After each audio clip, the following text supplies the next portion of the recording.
Chapter 251. Machine Number 1, Kinetic Energy Output Normal. Engine Auxiliary Computer Parameters Normal. Fire Control Radar Ineffective. Information Capture System 46% Delay. Main Firepower System Energy Transfer Complete. Machine Number 2, Energy Input System Damaged, Degree Unknown. Onboard computer has abnormal parameters. Belly engine room damaged, leakage situation occurring. Main Firepower System Energy Transfer Complete. The battle of the new MX mecha on Old Moon had been going on for so long, but the computer system in the command hall had only just finished analyzing the data for the first time. It wasn't that Madman Li and Su Lu, who were piloting the mecha, had already made the dual-engine mecha's battle speed exceed the computer's calculation range. It was just that the battle situation had been so intense that the people in the command hall simply had no time to deal with these things. Machine Number 1 was the Purple Sea developed by the Federal Academy of Science. Machine Number 2 was the Little White Flower developed by the Shell Motor Company.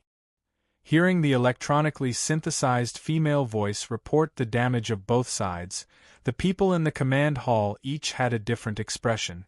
The previous battle had already shown that in a face-to-face battle with the new mecha, the long-range weapon system could no longer be used to its full potential. Therefore, whether it was Li Feng operating the Purple Sea or Su Lu operating the Little White Flower, they had all transferred the backup energy of the main firepower system to the mobility aspect at the first opportunity. The decisive choice of the two pilots under Mount Kaki, as well as the courage, confidence, and decisiveness contained in this choice, made the professionals in the command hall feel an unnatural chill. Starting acceleration data, MDX control efficiency parameters, joint engine platinum clutch spacing.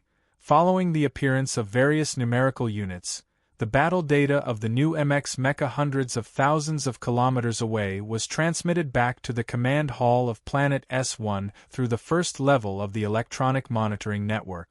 One only needed to perform a simple comparison of data to discover that the Purple Sea mecha developed by the Federation's Academy of Sciences had an overall advantage, especially in terms of the power output of the main twin engines, which had an overflow value of close to 10%.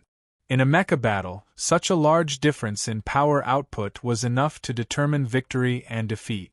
In the right half of the command hall, the Academy of Science experts had calm and confident expressions. The technicians of the Shell Motor Company on the left looked at the data flashing below the giant holographic screen. Their expressions were somewhat grave. The Purple Sea mecha had the advantage in terms of performance, and it was obvious that although the pilot piloting the Little White Flower mecha was also very capable under Madman Li's ferocious attacks, he still paled in comparison. With the two added together, the people in the command hall all thought that the Purple Sea mecha from the Academy of Sciences would win. The head of the maneuver department of Number 1 Hospital pulled up the visual data of the pilot's control. Looking at the data of the two pilots' hand speed on the screen, his pupils could not help but shrink. It was understandable that Li Feng, who was controlling the Purple Sea, could reach such a frightening hand speed. Who knew which ace pilot the Nutshell Company had poached from the military? His hand speed was also frightening. Just as the people in the command hall found the rare time to analyze the mecha data of both sides, the image on the giant screen changed once more. The Purple Sea mecha seemed to not know fatigue at all, and did not care about the damage to its head. After pausing for a moment on the spot, it turned into a beautiful purple light and stepped on the soft surface of the moon, rushing towards the Little White Flower. The white mecha was like a fragile flower. There were already many cracks on its exterior. Facing the Purple Sea's attack again, this mecha made a response that no one had expected. Under the blazing light, the Little White Flower mecha's two engines were fully activated. In an instant, it reached the peak of 4 times its original power. 2 smooth auxiliary flying wings slid out from the back of the mecha's waist. As the small jets under the auxiliary flying wings spat out air, the white mecha's figure shook violently. Following the surface of the weathered surface, it quickly flashed towards the back. With the help of the auxiliary flying wings, the MX Mecha from the Nutshell Company displayed its highest speed for the first time. It was as if a gust of wind had blown past it, instantly disappearing into the large shadow behind it. That was the shadow of the Kachi mountain range. On the other side, the Purple Sea Mecha was still in midair, executing an extremely fierce mecha attack maneuver. However, in response to the sudden change in the white mecha, the Purple Sea Mecha spread out its auxiliary flying wings and glided down from a height of 10 meters in the air. Using the momentum, the Purple Sea Mecha forcefully accelerated, and just as it was about to land on the ground, the Purple Sea Mecha changed the direction of its descent to smoothly chase after that patch of shadows. Little White Flower and Purple Sea, one in front and one behind, were like two shooting stars traversing the vast universe. They flashed across the screen and disappeared without a trace. The comprehensive surveillance system only took 0.017 seconds to capture the two MX Mecha's figures. The high-sensitivity satellite above the polar region of the Old Moon was faithfully watching the two mecha moving quickly in the shadows of the Kachi mountain range. These images were transmitted to the eyes of the spectators. Today's MX Mecha battle test had greatly stimulated the spectators in the command hall of the Old Moon base. For those military representatives who had been immersed in mecha piloting for decades, the way the Purple Sea Mecha operated and the strange movements of Little White Flower's mecha as it dodged were the source of their shock. For those mechanics experts and engineers, the performance of these two new MX Mecha was the real reason why they were dumbfounded. Especially when the two mecha, one in front and one behind, extended their auxiliary flying wings at almost the same time, instantly raising the speed of the mecha to a level never before seen in the Federation mecha. Everyone gasped in surprise. The experts from the Shell Motor Company and the Federal Academy of Science had long simulated and even seen with their own eyes how terrifying the absolute speed of the MX Mecha was with the assistance of the auxiliary flying wings. But today, witnessing with their own eyes the appearance of this kind of speed in the distant Old Moon base, they still found it hard to contain their excitement. After the excitement, there was a natural round of applause. Everyone on and off the stage stood up and began to clap, moved and proud by the revolutionary breakthrough of the Federation mecha. On the huge widescreen screen, the two mecha were operating at full power, switching from combat mode to running mode. They were running at full speed through the rugged Old Moon mountain range without any foothold. This scene was filled with a thrilling sense of beauty. And in sync with the tense atmosphere on the screen, the various data being fed back to the command hall also began to rise again. CLK is moving up in a curve. CLS is approaching its peak. ADS adaptive suspension entering a passive wear and tear period.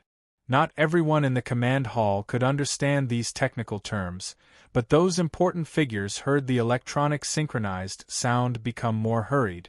Their hearts also became nervous. Looking at the graphical color bar graph on one side of the large screen, they knew that the power output of the two MX Mecha on Kachi Mountain was getting higher and higher, almost reaching its limit. Another 2 minutes passed. The data fed back to the ground clearly showed that the power output of the two mecha was constantly fluctuating around its peak. Shang Qiu gripped the pen in her hand tightly, staring at the graphic display on the monitor in front of her. Her full breasts rose and fell continuously due to her rapid breathing. She was a calm engineer, but at this moment she could no longer remain calm.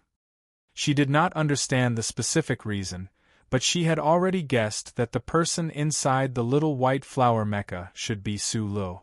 This was because only Su Lo herself and Bai Yulan knew the biggest flaw of the Purple Sea mecha. Now that Bai Yulan had already been arrested by the Bureau of Proclamation, other than Su Lo, who else would still throw caution to the wind and use Kachi mountain range to speed up and bring the Purple Sea mecha into overclocking mode? However, at this time, the Purple Sea mecha on the screen kept its distance from the Little White Flower mecha in front of it, maintaining the power output of its twin engines near its peak. Occasionally, it would enter overclocking mode for 1 or 2 seconds before automatically lowering its power output. The purple sea mecha seemed to rather not catch up to the little white flower mecha than forcefully increase its speed at this time. Could it be that the Academy of Science has found out? Shang Qiu subconsciously used the tip of her pen to scratch her itchy forehead, completely oblivious to the light blue ink smeared on the side of her eyebrows. She wondered nervously in her heart, if the other had really discovered the problem with the purple sea mecha, then what would Su Lu, who was currently inside the white flower mecha, do? How could he really drive that madmanly crazy and force the purple sea mecha into overclocking? In the silent polar regions of the moon, in the shadows of the mountain ranges, the white mecha was like a speck of light in the dark night. One moment it was still under a rock, and the next moment it was using its alloy fingers to claw at a corner of the cliff and climb up. The mecha's movements were not too affected by the damage. Instead, it became more and more practiced, like a monkey leaping swiftly through the mountains. It was impossible for there to be any plants on Kachi mountain range. It looked barren, but those heavily weathered cliffs and those places where one could fall at any time were actually all trapped. The MX mecha could only turn its body, weighing tens of tons, into a nimble and leaping figure, with the help of both engines and auxiliary wings. In the dark, cold, and bleak shadow of the back of Kachi mountain range, the temperature in the air had already dropped to -60 degrees after just a few degrees of separation from the S1 sun. Because there was no water vapor, no frost appeared on the smooth surface of the mecha.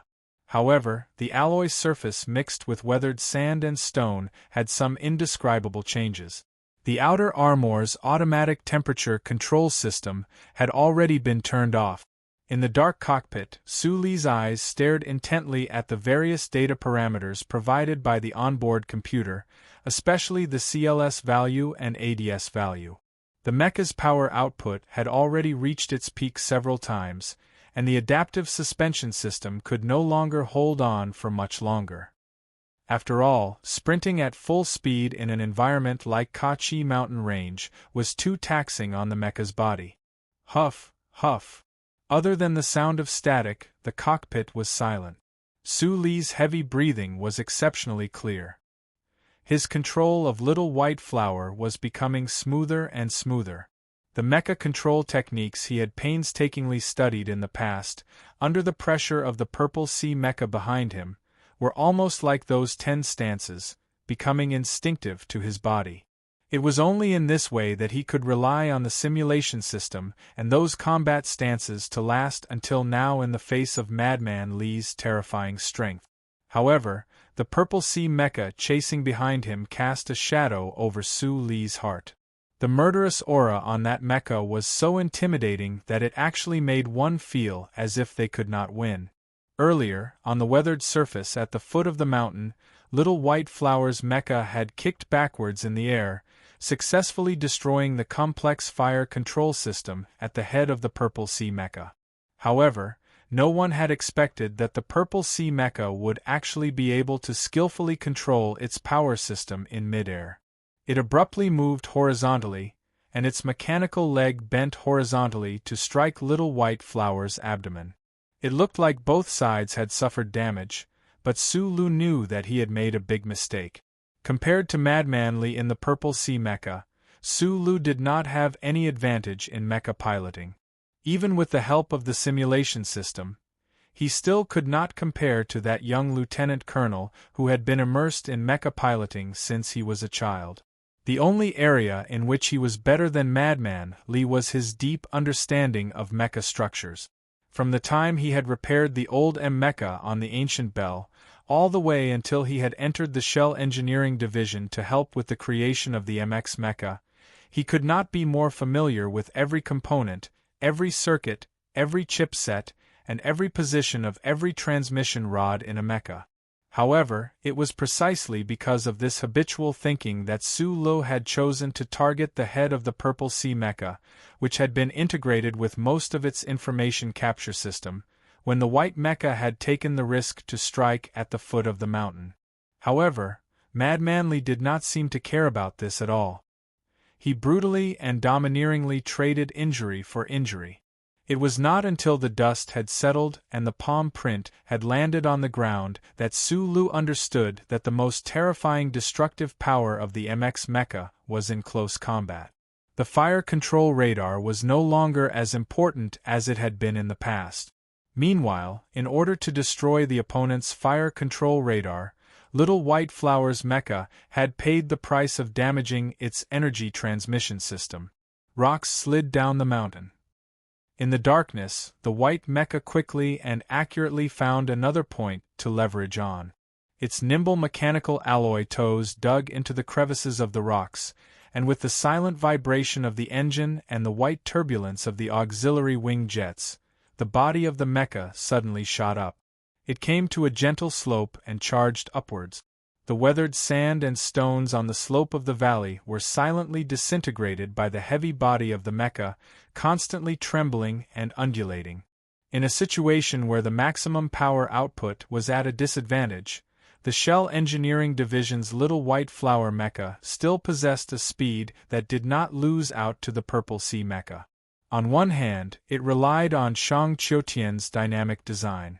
On the other hand, it also proved that the Shell Engineering Division was indeed worthy of its reputation as a mecha designer for the federal military.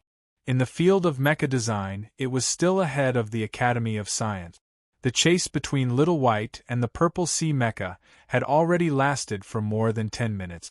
The harsh environment of ultra-low temperature did not seem to affect the performance of the two MX mecha. Their speed was still extremely fast, and the distance between them was still maintained extremely well. Sulu breathed heavily. He focused on controlling Little White Flower to perform one difficult movement after another. His control became more and more practiced, but his heart became heavier and heavier. He had never imagined that he could control a mecha and truly defeat Mad Manly, but he knew some things that Mad Manly did not know. He had been waiting for the other to enter overclocking mode, but why was the Purple Sea mecha behind him not willing to forcefully increase its speed and catch up to him? The low-temperature vacuum environment was extremely disadvantageous for the MX's energy consumption. Mad Manly in the Purple Sea had been through hundreds of battles. It was impossible for him not to know this. Why was he willing to drag it out like this? The blazing light of the stars shone over the top of the mountain and into the mecha's field of vision, dispelling the cold and darkness. Little White Flower's mecha did a high-speed somersault to the top of the mountain. Then it turned back. What does he want to do? The giant screen showed the image of Little White Flower's mecha leaping to the top of Mount Kaki and then turning back. No one knew how the Federation's electronic surveillance system did it, but the real-time image on the screen had a very high resolution rate. The angle of view was also very beautiful. It was obvious that it was not captured by a high-altitude satellite. The mecha chase that lasted for more than 10 minutes seemed to be a little dull. This was originally a silent battle, but the performance of the two mecha at the foot of the mountain and their exquisite control was enough to excite the audience. In these 10 minutes, in the shadows of Mount Kaki, only the white and purple mecha could be seen moving forward at high speed. This went on for a very long time. The data and computer analysis already showed the people in the command hall and Old Moon assembly base that the Academy of Sciences Purple Sea mecha had the upper hand. As for Little White Flower's mecha running up the mountain, everyone was shocked, but they also gradually understood the thoughts of the pilot. Until now, there were still not many people who knew that the pilot in the white mecha was a technical supervisor. They all thought that the pilot must also be an absolutely outstanding ace pilot of the Federation military. Thus, when the image of the white mecha breaking and turning around appeared on the screen, everyone felt a strong sense of suspicion. Faced with the overwhelming advantage of the Purple Sea mecha and Li Feng's unstoppable attacks, why would this unknown ace pilot give up the rare balance of speed and stop at the top of the mountain? At this point in the battle, the Federal Academy of Sciences Purple Sea mecha's performance advantage was shown, so the engineers in the command hall were very calm. Shang Qiu, who had a few traces of blue ink at the corner of his eyebrows, looked in that direction, then turned back to look at Lin Yuanhu behind him. Seeing the old man's calm and confident expression, he could not help but snort coldly in his heart. The performance of the Purple Sea mecha depended on its design, and the function model that the design was based on had a parameter error. The MX designed by Nutshell Company was to fix that parameter error, and a part of its performance was sacrificed. No one in the command hall knew this better than Shang Qiu, but the situation was one-sided, and even if she wanted to put on a confident expression, it was extremely difficult. She only knew that little white flower was standing at the top of Mount Kaki and turning back.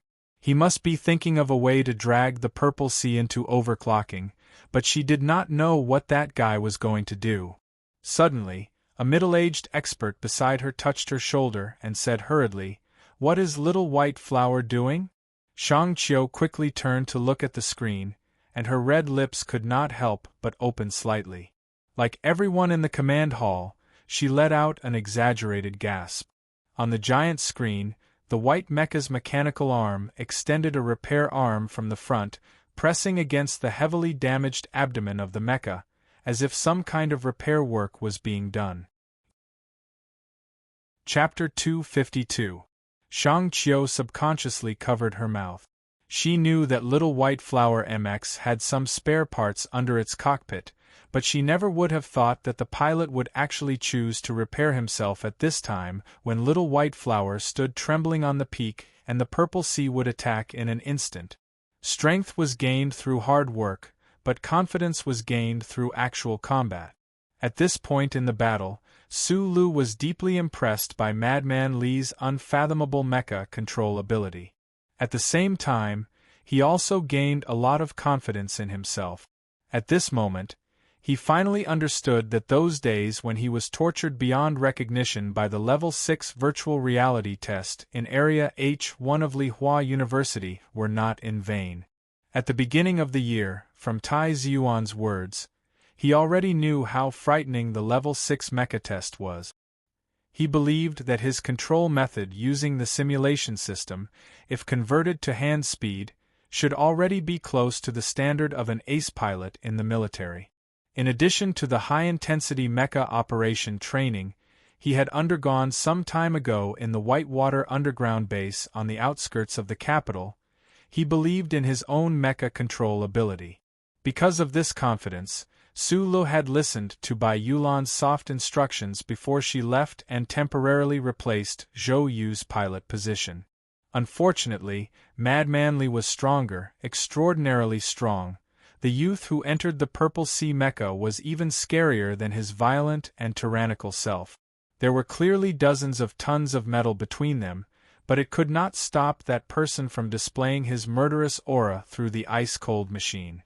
At this time, Su Lu would rather fight the opponent one-on-one with his fists and legs than face him in a mecha. At this moment, he could not help but think of that imperial princess Tai Ziyuan had mentioned. She had entered the realm of level 6 at the age of 12. Madman Li had also entered the battlefield at the age of 12. Could it be that this world really had monsters who were born with knowledge?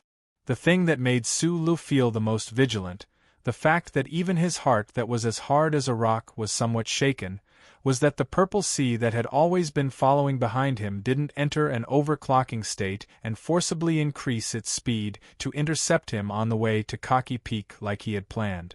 Why did the Purple Sea, which had been so crazy and violent before, suddenly become so calm and indifferent? His ruthless style coupled with his absolutely calm thinking, and the fact that he was only 16 years old, this type of opponent was truly too frightening.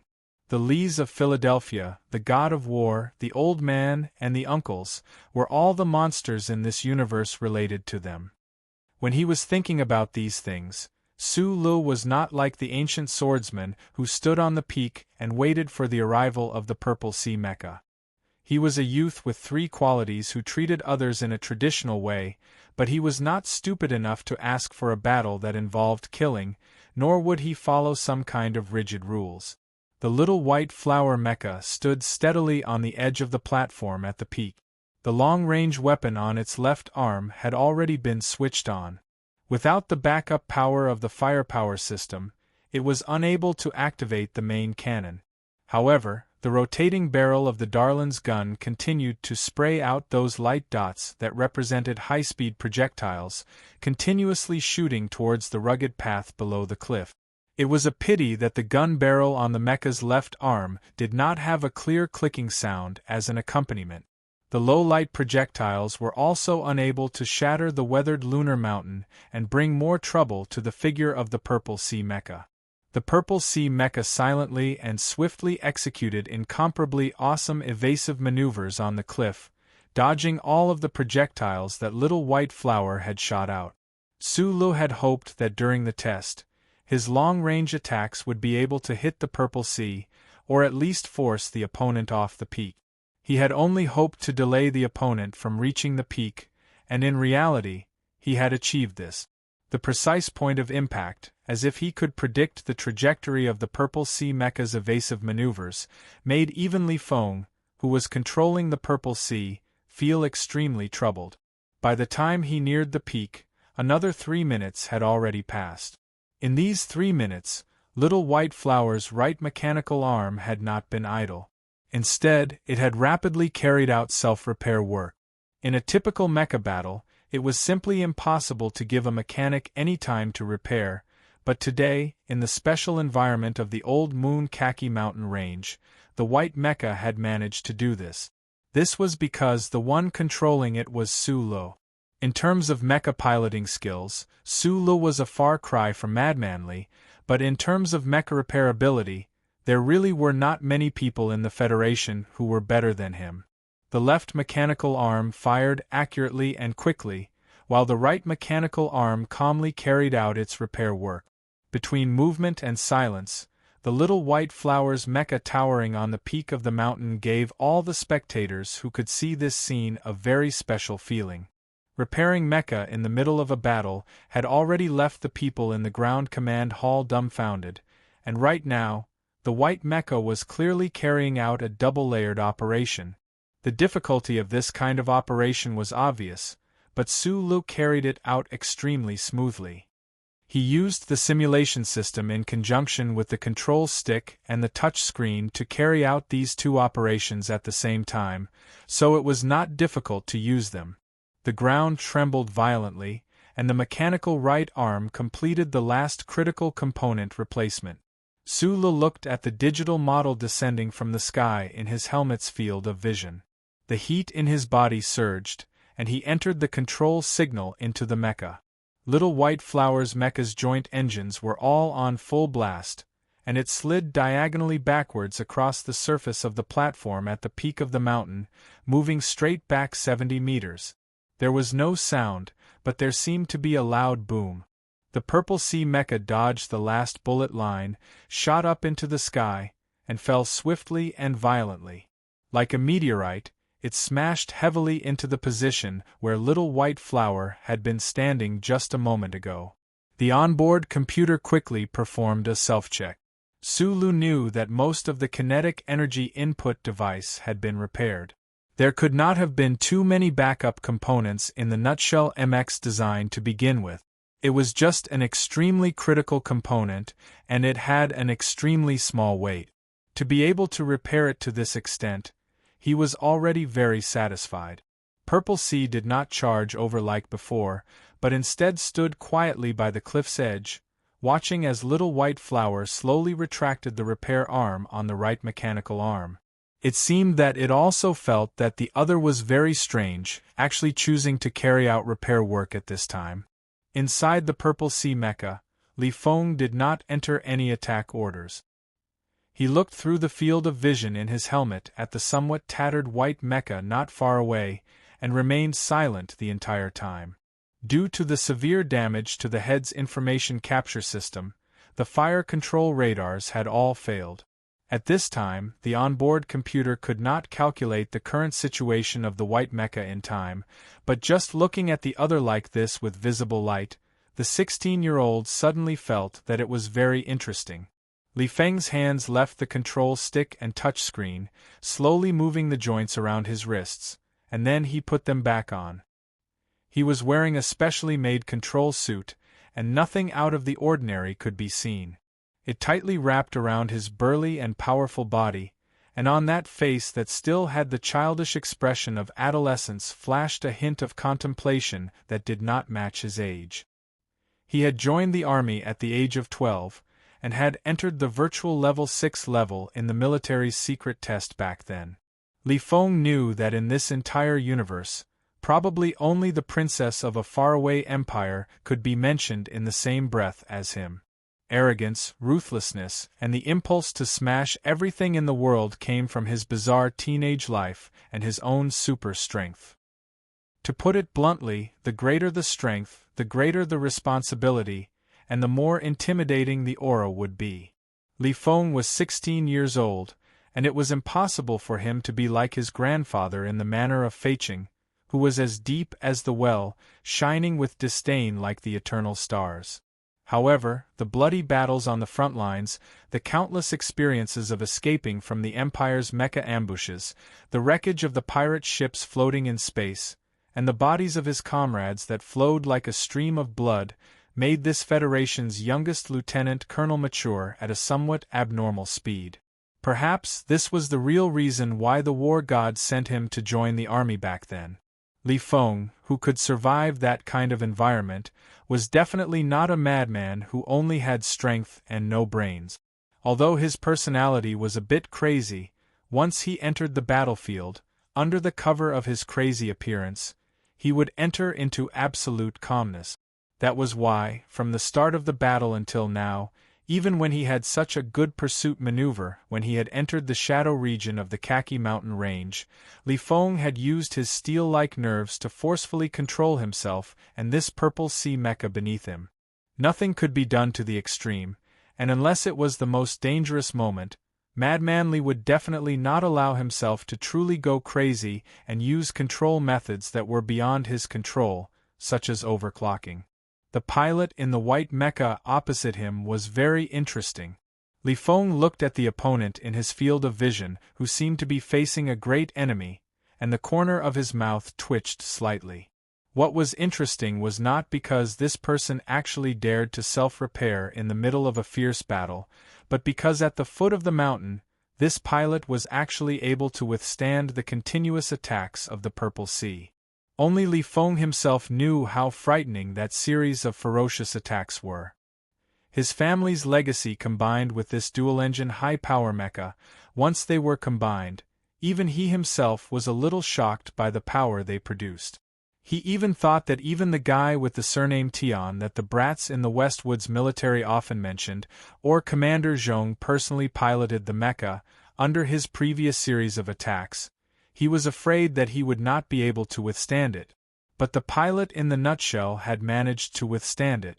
Although the blocking was extremely difficult, he had still managed to protect the important parts of the mecha. What made Li Feng even more wary was that he caught a trace of a familiar style from the non-standard tactical movements of the white mecha. It was different from his own style, but it always seemed to be able to predict his movements in advance. Moreover, every time the white mecha made a move, it was so accurate, as if it could perfectly coordinate with his own attacks. This guy is not bad.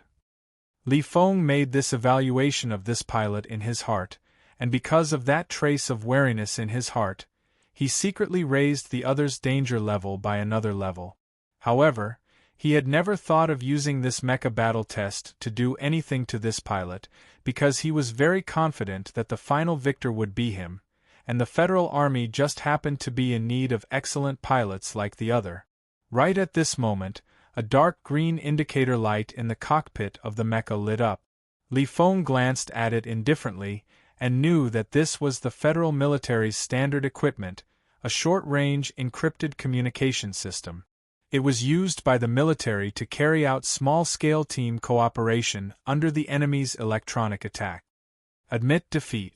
At this time, on the desolate peak of Old Moon Mountain, the only one who could carry out a short-range encrypted communication between mecha was the white mecha opposite. Although Li Feng did not quite understand, he still spoke first, and with such a matter-of-fact tone, he said coldly. The mecha is my strong suit, and the piloting is also my better. You don't have a chance. The other end of the communication system was silent for a few seconds, and then a slightly hoarse young voice rang out, "But I still want to tear down your house sign, and you still want to call me uncle." Chapter 253. Li Feng, who was in the cockpit of the Purple Sea mech, narrowed his eyes when he heard these two words. He knew who the pilot in the white mech in front of him was. Then, he fell silent. Ever since he had found out that he was going to participate in the MX mecha battle test, Li Feng had never bothered to find out who the nutshell mecha pilot was. Even though he had killed his way from the foot of Mount Kaki all the way to the peak, he still did not pay too much attention to this unknown pilot. Even if an ace pilot from the Empire suddenly appeared in the white mech, he would not be so surprised. When it came to opponents, Madman Li would always just defeat them and step on them. Since that was the case, what difference did it make who the opponent was? However, he would never have thought that the pilot in the white mech would actually be that skinny technical director. Li Feng did not know that Su Lu was now officially part of the federal military. He thought that he was still a civilian second lieutenant. From his perspective, Su Lu had once displayed exceptionally strong close combat abilities in Linyuan. However, fighting was always different from operating a mech. How could the other party be so strong in a mech? Li Feng's eyebrows furrowed. Through the distorted vision of his helmet, he looked at the quiet white mecha in front of him. The shock in his heart dissipated after a long time. He said coldly, "You really do surprise me.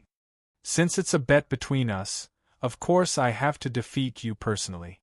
I don't think it's appropriate to let anyone else destroy the house sign of Philadelphia." Su Lu listened to Li Feng's voice from the communicator and said coldly. Waiting for him at the peak, revealing his identity, everything he did was just to provoke the other party. If things had gone according to the previous course of events, Su Lu knew that he was destined to be the loser of the mecha battle.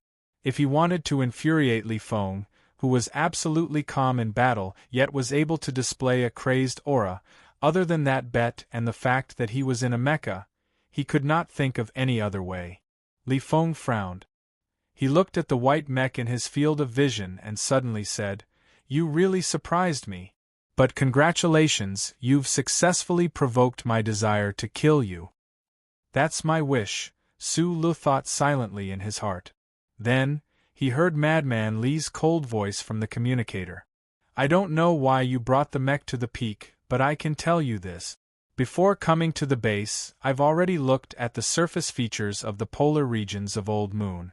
On this peak, you have no way out. On this point, I've taken advantage of you." The successor of the Lees of Philadelphia had a special status in the federal military. Before coming to Old Moon, naturally, there were military staff members who had drawn up the terrain features of the battleground for Madman Li. Su Lu heard Madman Li admitted himself and felt a little complicated. Although this young genius lieutenant colonel was violent and arrogant, in a direct battle, he did not lose his integrity. Su Lu suddenly thought of his real intention of dragging the other into the overclocking battle. After a moment of silence, he stopped thinking about this problem and said, "Work hard. Actually, I'm only a few years older than you. I don't want to be your uncle." After saying this sentence full of mockery, Su Lu took 2 deep breaths, opened a safety valve beside the control stick, and lightly pressed the start button. Hearing the voice from the communicator, Madman Li's delicate features flashed with a trace of darkness. Su Li's voice was very calm, but it was this calmness that made Madman Li feel a trace of humiliation. "You want to tear down the Li family of Philadelphia? You want to humiliate me? You actually want to participate in the mecha battle personally?" Su Li's choice surprised him, but he also felt that it was a challenge. His delicate features gradually calmed down, but a cold murderous intent had already risen up like a burning fire. It followed his body and fingers, and transmitted to the heavy and huge Purple Sea mecha. The super-close encrypted conversation was not captured by satellites or electronic surveillance networks. Whether it was in the Old Moon base's viewing room or in the S1 Capital's command hall, there was no third person who could hear the conversation between Sulu and Madmanly. The people watched the huge widescreen screen. On the screen, the Purple Sea Mecha and the Little White Flower Mecha stood at the peak of Cocky Peak, at the border between light and shadow. No one dared to blink. They did not know what kind of surprise the two powerful pilots inside these two latest MX Mecha would bring them in the next moment. However, at this time, the people were only puzzled. After the Purple Sea Mecha caught up to the peak, it did not immediately launch a wild attack like before. That Little White Flower Mecha also did not escape in a wretched and delicate manner. The two mecha, each 7 meters tall, just stood silently on the peak, like two divine statues overlooking the mortal world. "What are they doing? Don't tell me they've run out of energy?" asked an official in the command hall with a frown. The military bigwigs beside him ignored this official because they knew very well that the self-contained energy of the MX mecha was enough to support this new mecha for several hours of continuous battle. However, they did not mock this official, because looking at the two silent mecha on the screen, these military bigwigs also did not know what was going on. According to the battle style of the old war god, how could that brat Madmanly be so stupid as to pay attention to elegance in battle? Director Lin Yuanhu, who had been sitting quietly on the stage, suddenly leaned forward and then sat up straight. He narrowed his eyes and looked at the two silent mecha on the screen. He could vaguely guess what was going to happen next. He was not worried at all because he believed in the performance of the Purple Sea Mecha and Lieutenant Colonel Li Feng's absolute strength. However, why did he feel a chill in his chest? Could it be that, as he got older, he could no longer withstand stimulation? What's going on? On the left side of the command hall, the experts from the Nutshell Engineering Department stared blankly at the data and asked with some unease. Perhaps these two pilots sympathized with each other and could not help themselves? Shang Qiu said with a smile as she took a tissue from a staff member beside her and wiped the blue ink from the corner of her eyes. Seeing this scene, her heart finally relaxed a little. Although she did not know what had happened on the distant Cocky Peak of the Old Moon, it was clear that neither Sulu nor Madmanly were willing to wait any longer. What happened? The crowd in the command hall was all discussing what was happening on the screen, but this voice was especially panicked and loud. The 1st Military Academy's Mobility Department director on the stage stood up abruptly again. He was the first to notice the abnormal situation of the two mecha on the peak. He pointed at the screen and shouted loudly at the engineering staff below. On the wide screen, although the temperature on the peak of Cocky Peak was high, because of the weathered rocks and white light, it appeared incomparably cold and desolate. The Little White Flower Mecha and the Purple Sea Mecha exhaled several extremely fine streams of air almost at the same time. Those milky white streams of air shot out quickly, just like the old-fashioned steam locomotives in museums, but also like two leaky old-fashioned boilers. The people watching this scene could not hear the sound on the peak of Cocky Peak, but they seemed to be able to hear the sizzling sound coming from beside their ears. That was the sound of the high-speed streams of air. The fine white streams of air stopped as soon as they shot out. The two mecha on the peak still stood quietly, but then a metal component fell off from the white mecha's mechanical arm and smashed heavily into the weathered rocks on the peak, stirring up a cloud of dust. Another object fell heavily and the dust rose again. At the same time, the Purple Sea Mecha not far away also began to shed its component. Those components also fell to the ground, shaking up the dust. The dust filled the peak and gradually covered the figures of the two mecha. Then, it gradually calmed down, revealing their true appearance. It was still the two MX mecha, one purple and one white. Around the mechanical legs of the mecha were countless pieces of equipment of various sizes scattered. It was like a reptile shedding its skin, or like a branch full of fruit, unwilling to bear the heavy weight anymore. The branch broke, and the fruit fell. These comparisons were actually not appropriate. These two MX mecha were actually like two humans who had suddenly entered the height of summer from the dead of winter, shedding all of the thick and heavy cotton jackets on their bodies. Mecha number 2, long-range weapon system automatically detached. Auxiliary balancer ejected. Alloy plate caterpillar detached. Hidden repair arm detached. Block 41 hidden door opened, firmware detached. Mecha number 1, weapon system confirmed to have failed and detached. Infrared auxiliary capture system detached. Alloy plate caterpillar detached. As the two MX mecha on the screen began to shed their components, the electronically synthesized voice in the command hall once again sounded. The cold electronically synthesized female voice fell into the ears of the people in the hall, but it stirred up endless shock. However, these shocks were all very well suppressed in the hearts of the people. They silently and nervously watched everything on the screen.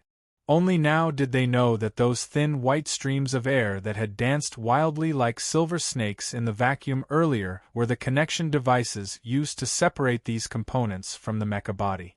However, other than the expert engineers from the Nutshell Engineering Department and the Federal Academy of Science, many of the other important figures watching the battle did not understand why the two MX mecha on the mountain peak would do such a thing at this time.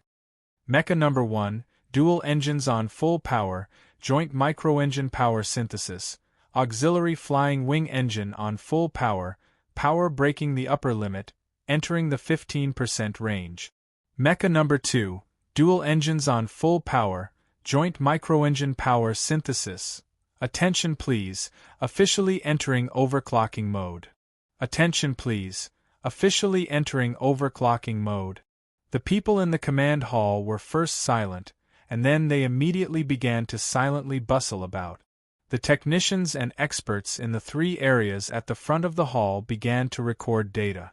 The people watching the battle did not need to personally deal with this situation, but under the commentary of the technicians at the side, they also fell into a tense silence. On the screen, the red beam of light that represented the mecha's power output had been continuously rising, and had long broken through the line that represented safety. The technicians and experts stared nervously at the part of the system they were responsible for, and no one on the viewing platform was talking. This was because everyone knew the horrors of overclocking mode, and knew that the time to truly test the new MX mecha had arrived. Removing all long-range redundant devices, integrating all the power of the mecha's joint microengine, discarding the heavy firepower system, and forcibly adjusting the position of the electronic jets to provide power beyond the limits of the mecha. This was overclocking mode. This was the absolute state for close combat in the design concept of the new mecha, but it was also the most dangerous state. If this was on a real battlefield, a combat mecha in overclocking mode was basically the same as fighting to survive. This was because at this time, the mecha no longer had a complete life support system and long-range capabilities. In a situation where there was no strong backup, even if the opponent was defeated, the only thing left for this mecha in the end was the possibility of self-destruction. The two MX mecha participating in the test on the summit of Kaki Peak had simultaneously detached themselves from those life-saving components and entered an overclocked combat state at almost the same time. This was putting themselves in a death zone where they could not lose, where they could not retreat. This was not the planned arrangement of the battle test, and the risk was extremely high. What reason had prompted those two pilots to make such a decision? Could it be because of the hypocritical silence earlier? On the viewing platform, Lin Yuanhu slowly stood up and stared at the mecha images on the giant screen, silent for a long time. Below the viewing platform, the people in the Nutshell Engineering Department were busy tracking Little White Flower's data, ensuring that the overclocking power was within the acceptable range of the engine material. No one noticed that Shang Qiu had already left her workstation. She walked to the bottom of the screen and looked up, clenching her hands tightly as she counted silently in her heart. 175,174 On the summit, Little White Flower's mecha suddenly trembled. It only trembled a little before it stuck close to the weathered rock surface of the platform and swept towards the Purple Sea mecha. If it was said that the high speed of the 2MX mecha in running mode with the help of the auxiliary flying wings had already shocked everyone in the command hall, then the mecha's movements in overclocking mode right now were so fast that it was almost a blur. The surrounding dust and smoke kicked up by the heavy mecha's footsteps could not keep up with the movements of that white shadow at all. The Purple Sea mecha's speed was faster than Little White Flower's, and its movements were more precise and direct. Its heavy mechanical legs were as nimble as air. The spherical joints opened slightly, and the body of the mecha made a strange twist, causing the alloy-toothed blade in front of the white mecha's mechanical arm to graze the white mecha's right arm. The Purple Sea mecha's right shoulder trembled, and the three-edged alloy blade at the front of the mechanical arm stabbed viciously into the white mecha's side ribs. There was no strong wind at the summit, but a great cloud of dust and smoke covered the sky. The two newest MX mecha were like two fearless warriors in the midst of the dust and smoke, neither retreating nor escaping. The anti-skid mechanical legs gripped the ground tightly as they performed extremely difficult attacks and chop. In less than 20 seconds, who knew how many alloy fists had smashed heavily into each other's bodies? The powerful power provided by the twin engines was now completely converted into speed and close-range combat strength under overclocking mode. That was a destructive force. The 80 cm alloy tri-edged blade drew a streak of faint purple light across the summit and stabbed viciously into the white mecha's body. Then it was pulled out, leaving behind several trails of liquid, and the impact knocked over several pieces of armor connected to the mecha's body. In overclocking mode, the Purple Sea mecha was more like a space chariot driven by a god. Its power was unstoppable, its power unmatched. Sulu did not have the time to wipe away the fresh blood at the corner of his lip. Narrowing his eyes, he stared at the data display on his helmet, using all his strength to move the power in his body and control the simulation system to perform mecha movements one after another that even he himself could not imagine, dodging the terrifying attacks of the Purple Sea mecha. At the same time, he counted silently in his heart, 159,158. Chapter 254. The battle at the peak was completely different from the battle at the foot of the mountain, as well as the running between the mountains. Both the Purple Sea mecha and Little White Flower no longer made any movements of flying. Instead, they clung to the ground with their mechanical legs, relying entirely on the movements of the mecha's upper body to fight. The honest here naturally meant that they had slowed down their speed by many times before they could sense it. In reality, the two MX mecha were like willow tree monsters, rooted deeply in the soil, not a trace of disorder in the slightest. Every step they took seemed so solid, but the movements of the upper half of the mecha were like willow branches dancing wildly in the wind, fast, dangerous, and terrifyingly precise. This scene gave the spectators the illusion that the mechanical legs of the two MX mecha in overclocking did not seem to move at all. Instead, it was only the ground beneath the mecha that moved. The godlike Purple Sea mecha twisted its body, and the sharp tri-edged armor-piercing thorn slid along the surface of Little White Flower's already broken alloy mecha. The huge tri-edged thorn, nearly 1 meter long, was like a fireworks stick in the hands of a child. The tip of the thorn brought out a shocking spark.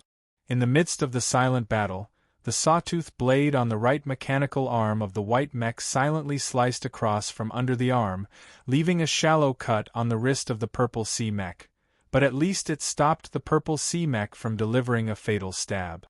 The loud roar of the twin engines did not have air as a medium to announce its power, but it caused the body of the mecha to tremble. Under the effect of the peak power, the Purple Sea mecha retracted its mechanical leg, and like a gust of wind, it forced its way into the midsection of Little White Flower's mecha, its shoulder slamming into the midsection of the cockpit. For a moment, broken pieces of the shock-absorbing armor flew everywhere. A chilling distortion slowly appeared, and the white mecha slumped, about to fall. 147. Su Lu ignored the bloodstains on his chest, silently counting down in his heart. The weight of high speed was already a heavy enough burden for a pilot. After entering overclocking mode, Little White Flower's mecha could no longer provide a complete shock-absorbing and life support system like before when it faced the violent attack of the Purple Sea head-on. The tremendous impact caused his iron-like body to feel sore and painful, as if it was about to fall apart. Su Lu didn't know how many mouthfuls of blood he had spat out. His face was a little pale as he stared at the holographic screen in his helmet. His hands moved quickly, and the joysticks made cracking sounds as if they were about to break. Every inch of his skin was burning as he sent instructions to the simulation system, controlling Little White Flower to block Purple Sea's fierce thrust, but it was unable to block Purple Sea's powerful strike. As the surface of the mech changed shape, Su Li's vision turned black for a moment from the tremendous force. From the warning data of the onboard computer, he knew that Little White Flower had lost its balance. With a muffled grunt, Su Li's body, which was wrapped in the simulation system, began to tremble rapidly. Countless complex commands were transmitted to every component of the mecha. The thick and heavy mechanical legs began to tremble and slide. They began to move in a semi-closed arc around a certain fixed point. The high-speed hydraulic pipelines and transmission devices in the armor pressed, stretched, and returned to their original positions at a speed that could not be seen with the naked eye. During this process, the terrifying impact of the Purple Sea's mecha was gradually dispelled. Little White Flower's mecha looked like it was on the brink of death, but in the end it stood proudly at the end of the 2 deep trenches. Can't fall. Su Lu flicked the 5 fingers of his right hand. Cooperating with the simulation system, he controlled Little White Flower's mecha to stick close to the platform on the peak and charge towards the Purple Sea once more. After entering overclocking mode, both Su Lu and Madman Li no longer used the fierce leaping attack moves they had done at the foot of the mountain. Instead, with great tacit understanding, they had their mecha cling tightly to the weathered rocks on the peak as they advanced. Their horizontal movement speed increased slightly, but neither attempted to attack from the air. Overclocking battle was an extremely risky battle mode. From the very beginning, Su Lu had acted on instinct and operated his mecha according to the 10 stances Uncle Feng Yu had taught him. He was not willing to let Little White Flower leave the ground for even a microsecond. Those 10 mysterious and strange stances were all powerful body techniques that allowed one to stand tall on the ground and remain as still as a pine tree. He did not quite understand why the Purple Sea's mecha would also choose this type of battle mode. Could it be that Uncle Feng was really related to the Lees of Philadelphia in some way? Su Lu could vaguely grasp the Purple Sea's mecha's battle style and attack patterns. Linking it to that night in Linyuan, he even had a feeling that the 10 stances Uncle Feng had taught him seemed to be some kind of secret technique to counter the Lees of Philadelphia.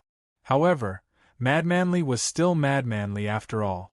It was no wonder he was known as the invincible fighter in the military. It was no wonder he was the super-strong fighter who had continuously hunted down the Empire's Royal Mecha Battalion for more than 3 years. Even if Su Lu used the simulation system to control his mecha, which was equivalent to the hand speed of a military ace pilot, and even if he could vaguely guess the attack rhythm and direction of the Purple Sea's mecha, he could not find any chance to retaliate in front of the purple torrent that filled the peak of the mountain. Previously, at the foot of the mountain, the Purple Sea's mecha had displayed mobility and crazy attack ability in Madman Li's hands had already made Su Lu feel that it was difficult to withstand. However, after entering overclocking mode, the Purple Sea's mecha became even more terrifying in close combat. Firstly, the super performance of the Purple Sea after overclocking was fully displayed. Secondly, Li Feng, who was controlling the Purple Sea, seemed to really be a little crazy in the vision of Su Li's helmet, on the holographic screen of the old moon base and the ground command hall, everyone seemed to vaguely see a roaring purple-spotted tiger. It was currently charging towards the platform on the peak of the Khaki Peak on the moon's polar region, towards the white mecha that refused to admit defeat no matter what. It was launching its final bite. The white mecha flashed and dodged at high speed. Time and time again, in contact, collision, sword light, and shadow of punches, the white mecha was knocked back and injured. Inside the mecha, Su Lu kept staring with his pair of small eyes, silently counting down in his heart, 132,131. At this moment, Su Lu, who was inside the little white flower mecha, was not squinting his eyes like before. Instead, he was staring with wide eyes at the Purple Sea mecha in his vision. In the Purple Sea, Li Feng, on the other hand, was skillfully operating the mecha, launching wave after wave of powerful attacks. At the same time, he was squinting his eyes to size up the white mecha that was in a terrible state. Its performance had dropped drastically, but it still refused to admit defeat. For this young genius pilot from the Federation, mecha battles had long become a part of his life. It was an exciting factor in his blood. This kind of intense battle should not have made him enter such a violent and wild state. However, that despicable person in the white mecha unexpectedly made him develop such a strong desire to battle. Li Feng admitted that Su Lu had surprised him. Not only did Su Lu personally operate the mecha to battle with him, but also the standard that Su Lu had displayed in this battle. This was already close to the standard of an ace pilot in the army. Moreover, he knew that Su Lu was the technician who had developed the Nutshell MX, so in terms of operating the new MX, he had a great advantage. However, he still did not think that Su Lu would be able to defeat him. This was a kind of pride and confidence that was deeply rooted in his bones. The Purple Sea's excellent maneuverability perfectly displayed the standard of his mecha operation. The Purple Sea's current ferocious attacks were like a raging river. In fact, he could do it with his eyes closed. When Li Feng was still a baby and had just opened his eyes, that grandfather of his had carried him into the mecha. Not long after he had learned how to walk, his grandfather had started to let him try to climb the ladder beside the tall mecha. Other than his grandfather, the first word that Li Feng had learned was mecha. Before he had learned how to drive a car, he had already learned how to operate a mecha. Before he had time to like girls, such as Yuzi, he had already fallen in love with the feeling of operating a mecha. When all the youths in the Federation were still looking at the teaching screens and imagining the mecha levels in online games, the 12-year-old Li Feng had already been sent to the front lines of the West Woods by his grandfather. He had passed the unprecedented military test and obtained his first real military mecha. Then, he had begun to operate the M52 on the mineral planets, on the pirate ship. He had learned how to slaughter, and had gotten used to smashing the enemy's mecha into a pile of scrap metal. In the short 16 years of Madman Li's life, he had always been closely associated with the term mecha, never separating from it. Sometimes, he even felt that every time he stayed in the stuffy and quiet cockpit, he was his true self. Invincible in the military, madmanly, these were all adjectives he had gotten from operating a mecha. This was because the moment he entered a mecha, he would be even wilder and more violent than usual. This was because he was even stronger in a mecha. Thus, Li Feng could not understand why Su Lu had been able to hold on for so long. Why did he not admit defeat even though he knew that defeat was certain and could only be worse?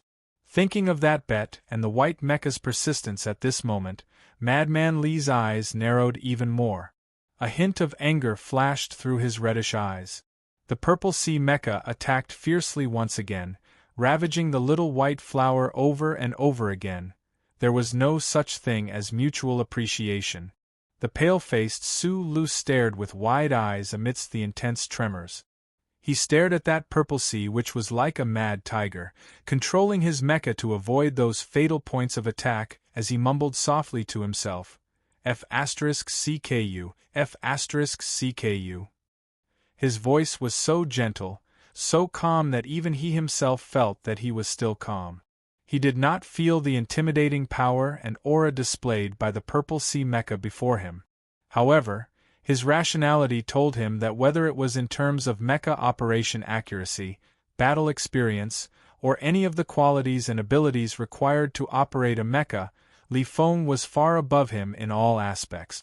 If this had not been a secret military test match, Su Lu knew that Madman Li would definitely not mind killing him after defeating him. Thus, there was no such thing as mutual appreciation.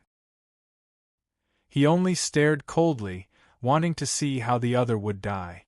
The countdown in his heart had already reached 1,117 seconds. 1 minute had passed, so there were still more than 2 minutes left. Su Lu did not know if he could hold on for more than 2 minutes.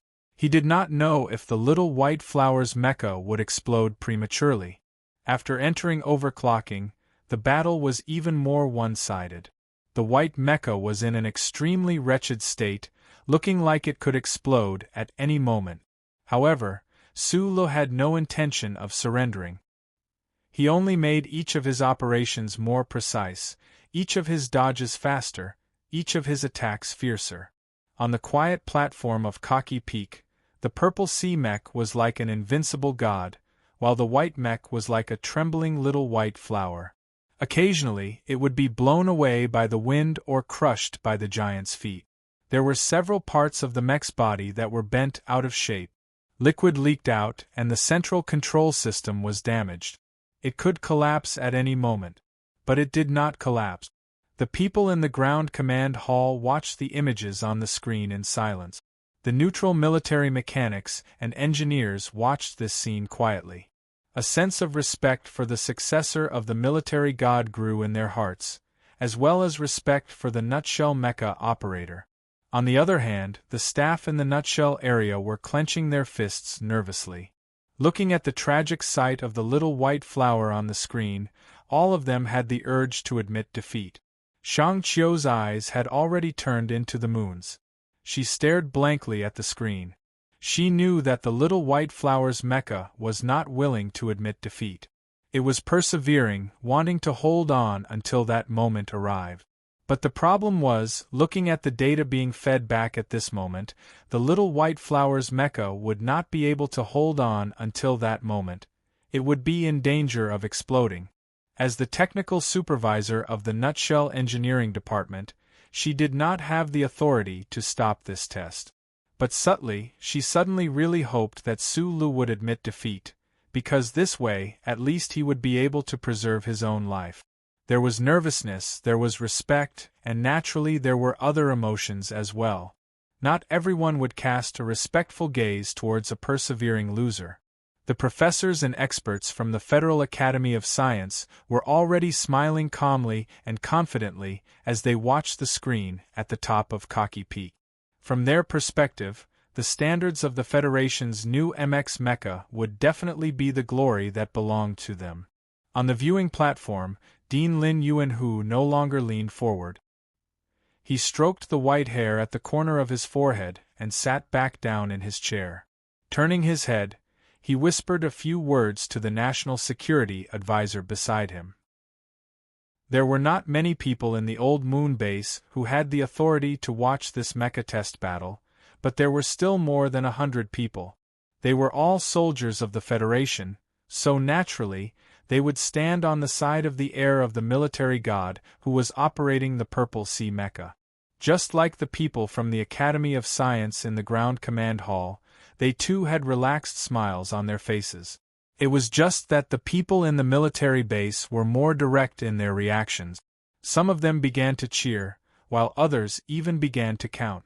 These military officers thought back to the bet that the technical supervisor of Nutshell had made with Lieutenant Colonel Li Feng 2 days ago.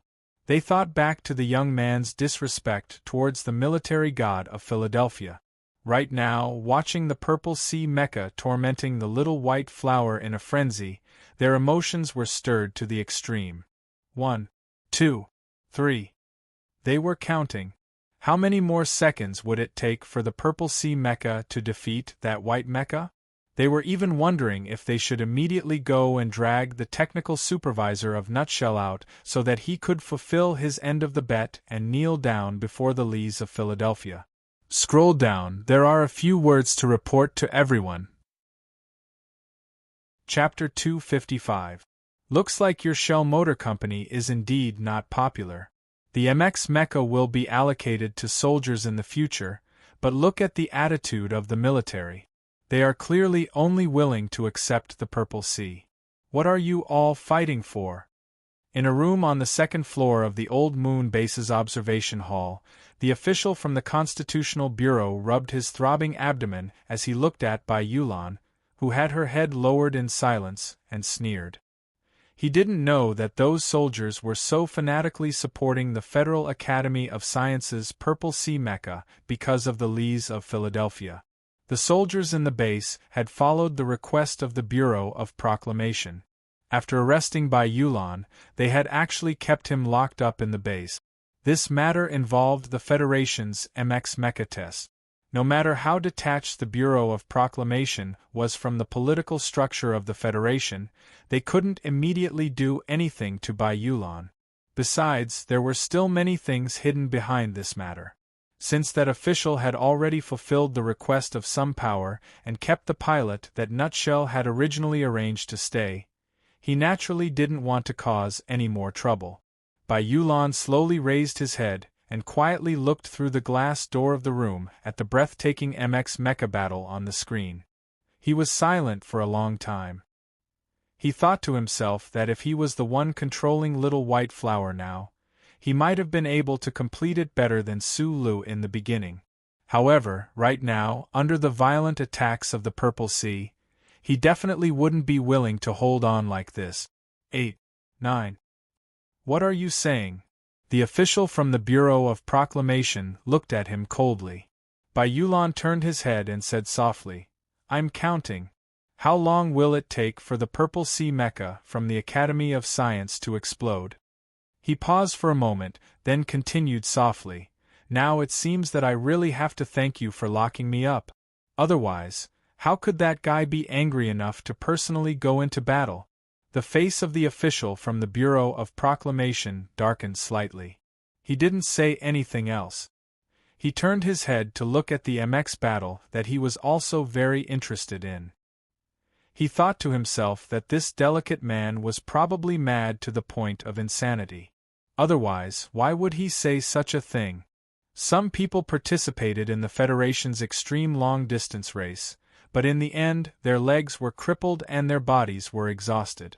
However, they still stubbornly shook off the hands of the medical staff and limped towards the finish line, ignoring whether there were still spectators around them. Su Lu respected these men with sportsmanship, but he would not do that. He didn't want to cause trouble, wasn't afraid of trouble, and didn't want to attract attention. But if he was running on the track and people in the same race tried to trip him or use tricks, then he would keep running until he overtook them and won the championship. Then he would turn around coldly, look at those people, ask why, reason with them, and fight for his dignity. This guy was not afraid when someone pointed a cold gun at his head in the Donglin district. He was only angry. When he encountered an iron fist, he did not cower. Instead, he bravely escaped. He did not leave timidly. Instead, he went to find Feng Yu. This guy was not afraid when he saw the black mecha in the underground parking lot. Instead, he kicked it fiercely. When he was bullied by important people, he did not back down. Instead, he stood up bravely. He did not use the data to try to get anything. Instead, he stood there silently, waiting for reason and fairness. He stood there until now. The Little White Flower's mecha was in a sorry state. It was miserable. It could explode at any time, but he refused to admit defeat. Perhaps even he himself did not understand when this stubbornness, which seemed to have faded from his life as a young miner, had returned to his body. He did not think of Uncle Feng Yu. He did not think of the innocent waitresses who died in the Linhai State Stadium.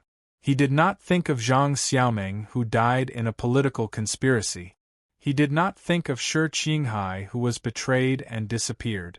He did not think of Professor Shen in the Galaxy Public Cemetery. He did not think of the old professor's hard work in the experiment data. He did not think of the officer surnamed Park on Hushan Road. He did not think of the broken bodies at the concert in Huanshan Mountain. He did not think of the independent director in the rainy night. He did not think of Magnolia, who was arrested by the Bureau of Proclamation 2 days ago. Because there was no need to think of these. They were all buried deep in his mind.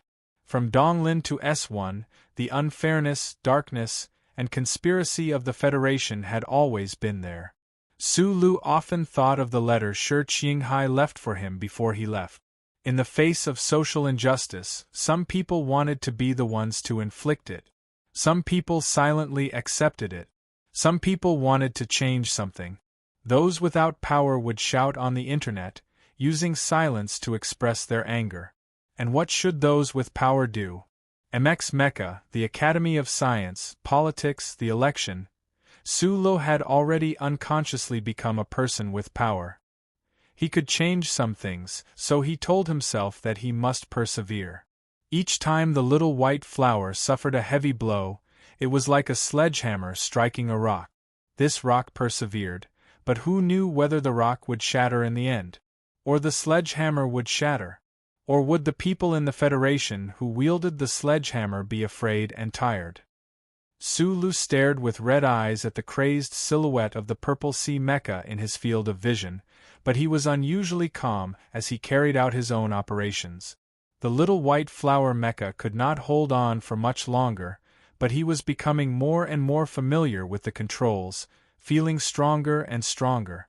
Those 10 poses that Uncle Feng Yu had taught him back then were all perfectly executed by him using the little white flower mecha.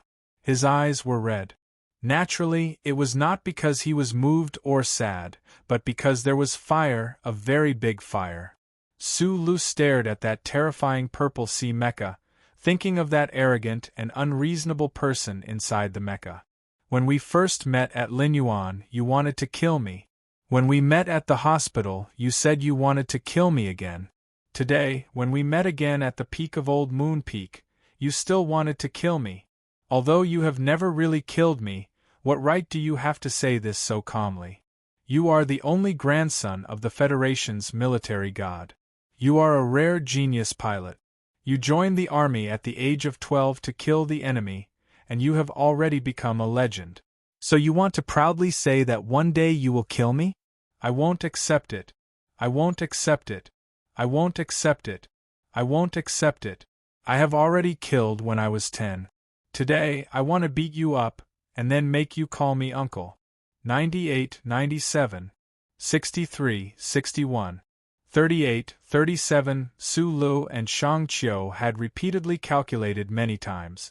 The electronic jets that the Purple Sea Mecha had designed based on that deviated functional model could only last for 3 minutes because the dual-engine mecha needed to adjust its posture while in overclocking mode. In the past, in his mind, 3 minutes was a very short amount of time. But today, he found that these 180 seconds were actually as long as space travel and unbearable. There were still 37 seconds left, but the little white flower mecha was already at its most dangerous edge. Su Lu silently operated his mecha to make an attack motion, but he knew that even if he did not accept it, he was going to lose today. However, right at this moment, the Purple Sea Mecha, which had been as crazy as a drunken tiger, with an overwhelming presence, and had the absolute advantage all this while, suddenly seemed somewhat uncoordinated as it executed a standard left-spinning sideways attack motion. In the next instant, the Purple Sea Mecha's beautiful back armor vibrated. On the giant holographic screen in the ground command hall, many of the technical parameters belonging to Mecha Number 1 were performing perfectly. Even in overclocking mode, they were still very stable. In contrast, on the other side, Mecha Number 2's technical parameters were already somewhat horrible to look at. No one knew how that nutshell pilot could still operate a mecha that was about to be scrapped. However, right at this moment, the light beam representing the most important power output indicator of Mecha number 1 abruptly stopped moving up and down within the normal range, coming to a standstill at a certain level. Then, the power output light beam fell abruptly, rushing towards its original position. The red light beam fell abruptly. It looked like blood loss. It was a ghastly sight. No one in the entire command hall could react. Even Nutshell and the other engineers could only stare blankly at the holographic screen, thinking that their eyes were playing tricks on them. However, Shang Qiu, who had been nervous for a long time, reacted faster than anyone else. She raised her right hand high into the air and clenched it into a fist. In her fist was a pen. She shouted excitedly, F***CK. The profanity of this genius female engineer woke up many people in the command hall. As if someone was commanding them, the engineers, experts, and professors of the three factions all let out cries of surprise at the same time. Combined together, it was like a giant wave, flooding the entire command hall.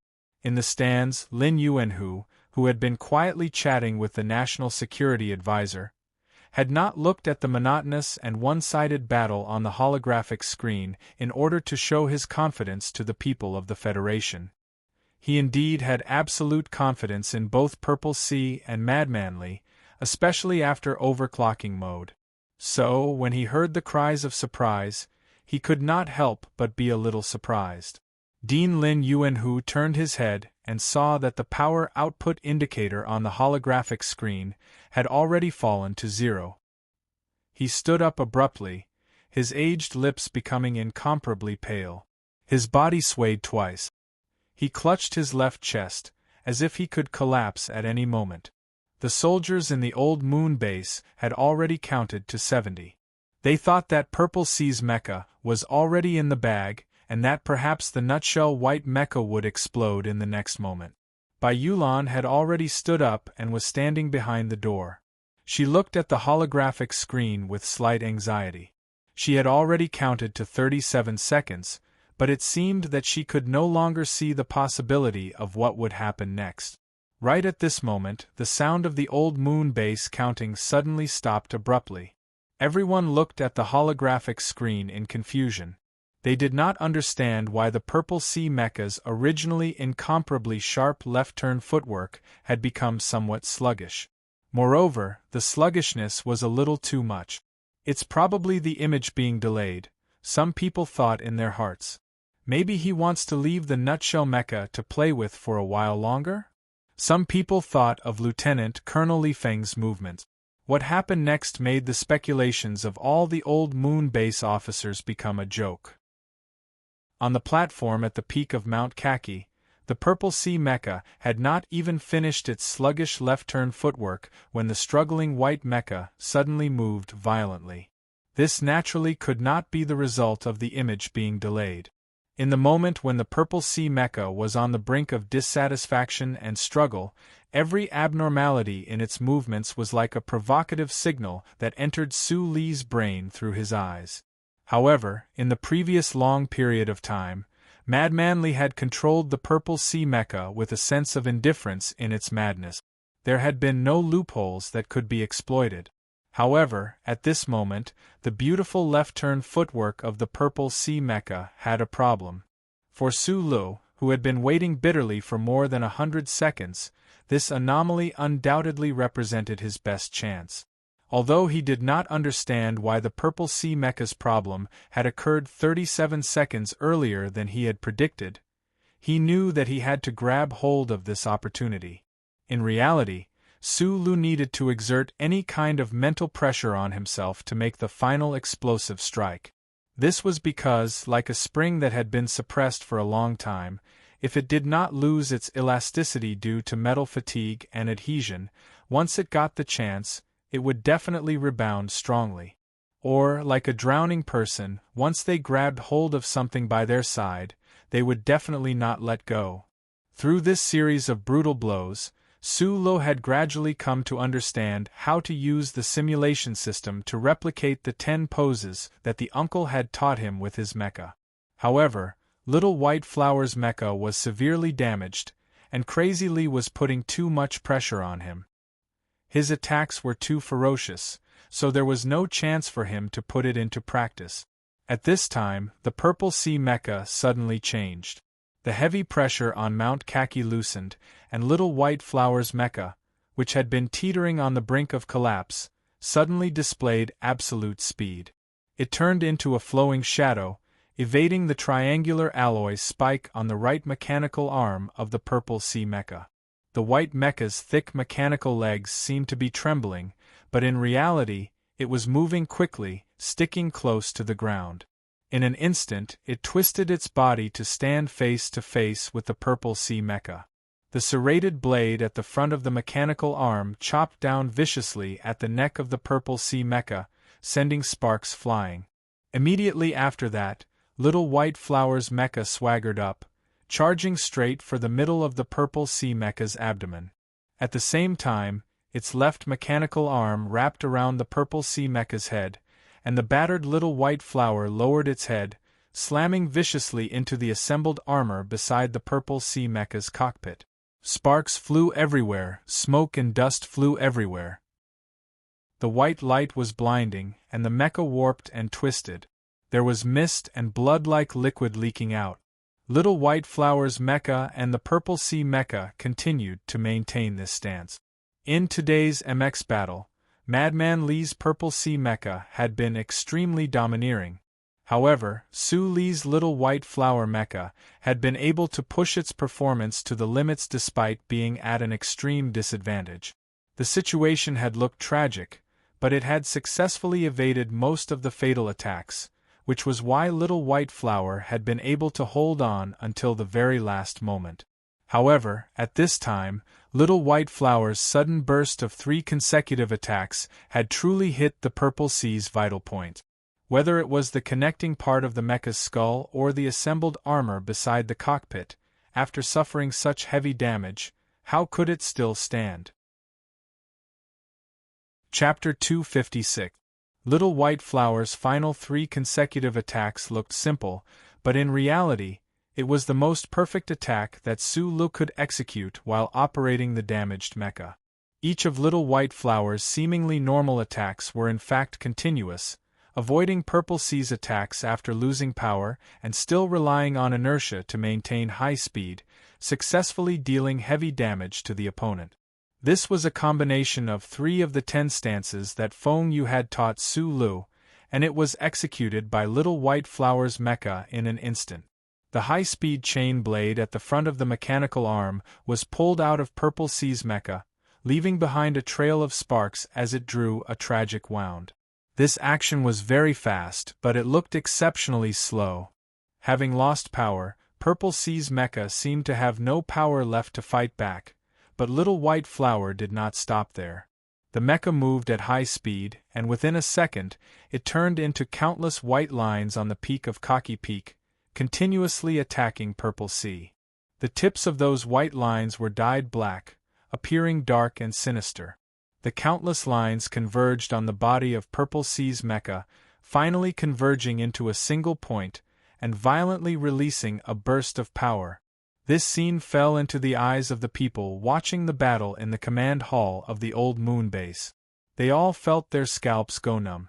This was a military test battle, and the nutshell operator controlling Little White Flower's mecha actually did not stop, as if he was hell-bent on destroying the opponent's mecha. This method was a little too ruthless. The peak of Kaki Peak trembled. The vacuum space that had been silent for hundreds of millions of years seemed to be about to be distorted by Little White Flower's final ruthless attack. Little White Flower's mecha was like a cold-blooded monster, continuously executing high-speed attack move. That was because Su Lu, who was operating the mecha, knew very well what kind of monster Madman Li was in Purple Sea.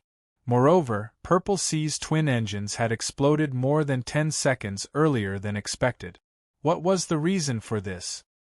He needed to coldly and completely defeat Purple Sea, not giving the opponent any chance to escape. This was only the calculations of the silent engineer, but on the screen, Little White Flower appeared very ferocious at this moment. Following the final inertia of the Purple Sea Mecha, the sharp and hard alloy stiletto about 1 meter long stabbed viciously into the left mechanical leg of the Little White Flower Mecha, with the last bit of power remaining in the microengine channels of the various joints. The heavily injured Little White Flower's left mechanical arm snapped like a spring that had been suppressed for too long. Finally, it could no longer withstand anything. This was Purple Sea's final attack that Su Lu had always been wary of. Little White Flower's mecha's high-speed fanged blade stabbed over viciously. Just like the disciples of the pugilistic world who had thrown themselves into the shadows of the city's forest, without thinking twice, the blade broke through the armor and stabbed deeply in. Then there was true silence. Little White Flower's mecha's left mechanical leg splashed with sparks. Liquid sprayed onto the white mountaintop rocks, unable to support the heavy body of the mecha anymore. It looked like a crippled warrior, only able to rely on the front end of the mechanical arm for support. 2 meters in front of him, Purple Sea's mecha suddenly shuddered, and then fell to the ground like a puppet whose strings had been cut. In the last moment, the powerful Lieutenant Colonel Li Feng had still managed to remove one of Little White Flower's left mechanical legs, but Little White Flower had damaged Purple Sea's entire system.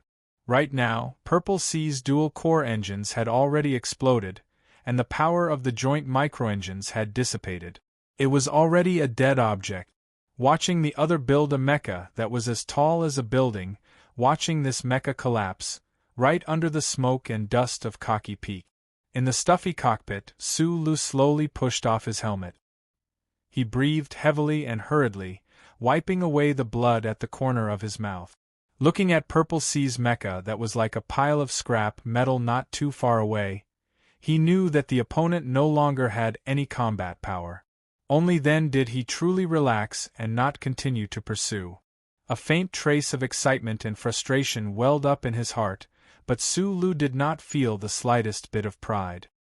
He narrowed his eyes and stared blankly at Purple Sea's mecha on the ground, endless exhaustion welling up in his heart. Madman Li had not been defeated by him. It was just that Purple Sea had been defeated by Little White Flower. As a pilot, he did not have any sense of accomplishment with which to boast about himself. The onboard computer of Little White Flower's mecha began to sound an alarm. The assembly system was already on the verge of collapse. The gravity of the old moon was much smaller than that of the S1 mecha, but the previously incomparably powerful and seemingly invincible Purple Sea's mecha collapsed with a crash into the weathered rocks, shaking up a cloud of dust on the ground. It appeared exceptionally heavy. Everyone who saw this scene felt as if their hearts had been ruthlessly smashed by a heavy stone. Purple Sea's mecha collapsed on the mountaintop. In the cockpit, Li Feng slowly pushed off his helmet and then lay motionless on his back. Through the visual system, he looked at the starry sky above his head. For a very long time, he did not speak or move. He only remained silent. Purple Sea's mecha had been continuously damaged in the end. Its engine had exploded, and it was already a pile of trash. The last life support system was also beginning to gradually lose its function. Danger was approaching, but Madman Li did not seem to care at all. In the previous battle, Purple Sea had always held the advantage in terms of attack. His body had not suffered any injuries. A strange expression flashed across that delicate face. His thin lips moved slightly, and he muttered to himself, F***CK. The sound of counting in the old moon base came to an abrupt halt the moment Purple Sea's mecha had a problem. The scene that had happened in reality made those Federation soldiers, who were proud of Philadelphia's military god, feel incredulous. The people in the hall stared at the holographic screen. Seeing Little White Flower's last series of vicious attacks, their expressions were abnormally shocked. When the last purple mecha suddenly and decisively fell to the ground, while Little White Flower's mecha was still dragging a broken mechanical leg and barely standing up, the old moon base became even quieter, a deathly silence. Then, almost at the same time, there was a burst of exclamations and curses. F***CK. In the room upstairs, Magnolia shook her head. She glanced at the extremely ugly expression of the Bureau of Proclamation official beside her. The fist in her pocket clenched tightly, and she let out a muffled breath. The ground command hall was even more lively. No one could accept this result in a short time, including the expert engineers from the Nutshell Engineering Department. Purple Sea's mecha from the Academy of Science was clearly about to obtain a decisive victory, but in the end it had exploded. In the previous parameter curves, there were no signs of danger at all. What was going on? F***CK. Although the technicians from the Nutshell Engineering Department couldn't understand, seeing their company's little white flower obtain the final victory, they were already jumping up and down in excitement. They clapped and cheered with each other, using vulgarities to vent their excitement and nervousness. Shang Qiu was one of the few people who could foresee today's situation. When the Purple Sea's power output had abruptly decreased, she had already involuntarily cursed. Now, however, she was able to stabilize her emotions. A happy smile appeared on her clean face. Although she knew from the very beginning that the Purple Sea mecha was the biggest hidden danger, Madman Li's suppressive fighting style had successfully dealt a heavy blow to Little White Flower. She had been worried for so long, and now she could finally relax. Subconsciously, Shang Qiu turned around to look. She wanted to see the expressions of the professors from the Academy of Science and Director Lin Yuanhu. Although the mechanics and engineers of the Federal Military General Assembly Base were also abnormally surprised that the successor of the war god would lose this battle, they still woke up a little faster than the two parties involved. They had already begun the follow-up procedures. They were just thinking in their hearts.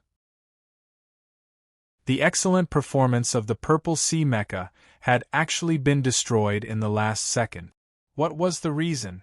The professors and experts of the Federal Academy of Science were looking at the screen with desolate expressions. They looked at the two mecha that had already entered the recycling procedures. They had put in a lot of blood, sweat, and tears for that purple mech. Now, they could only watch helplessly as it was defeated. No one could understand why the engine had malfunctioned. That kind of feeling of defeat mixed with the confusion of the unknown made their expressions incomparably gloomy. Shang Qiu looked at these images, and a sweet and satisfied smile bloomed on her lips. However, she immediately noticed that Director Lin Yuanhu, who had originally been stunned, had now calmly returned to his seat. Her heart couldn't help but skip a beat. The important figures of the Federation government and military in the stands were all shocked by the sudden turn of events at the peak of Kaki Mountain. They all stood up, hands on the railings in front of them, and looked at the screen in shock. Occasionally, they would lower their heads and whisper something to the people around them. Just as they were about to sit down, the sound of footsteps came from the entrance of the command hall. The president of the Federation, Mr. Sieg, had finally finished an important meeting and hurried over. However, the battle was already over. Everyone stood up and saluted the president. Shang Qiu, however, noticed Supervisor Jose, who had walked in with the president. She narrowed her eyes. She couldn't help but feel that there was some hidden meaning in Supervisor Jose's gaze. The battle at the peak of Kaki Mountain had already ended. The Federation's near-space fleet was currently completing the recovery procedures. The images on the giant holographic screen had already been replaced by a continuous flow of various technical data comparisons. The soldiers at the old moon base who had watched the battle had already left, cursing and swearing. The two pilots who had personally participated in the battle were currently receiving treatment. Meanwhile, there was still a lot of work to be done in the ground command hall. These tasks were even more important than the battle itself. While the preparation procedures for the data calibration were being carried out, the command hall was temporarily much quieter. Many people began to rest, drinking coffee, and trying to soothe their previously tense emotions. In a small conference room at the side of the command hall, President Sieg sat in the middle seat. He lowered his head and looked at the battle report presented by his subordinate. He hadn't made a final decision regarding the battle test and the Federation's new mecha standards. Using the battle method, which was too direct, so much so that it was almost like child's play, to determine the Federation's new MX mecha standards was a suggestion made by that old man in Philadelphia. That old man could basically influence the attitude of the entire federal military. Therefore, logically speaking, the results of the battle at the peak of Cocky Mountain should be able to determine who the standards belong to. However, it was clear that some people weren't willing to admit their failure.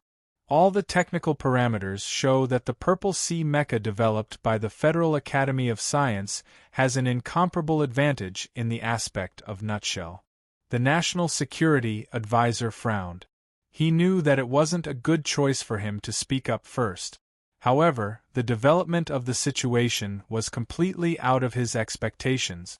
For the sake of his political future, he could only go against the president's hint and continue to stand on the side of the Academy of Science. The president's science advisor looked at him in disbelief.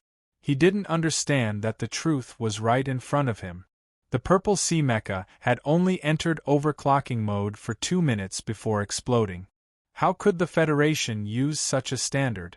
Why was the National Security Advisor so insistent? The truth is very clear, the science advisor said, somewhat annoyed. In the end, it was the Purple Sea mecha that exploded.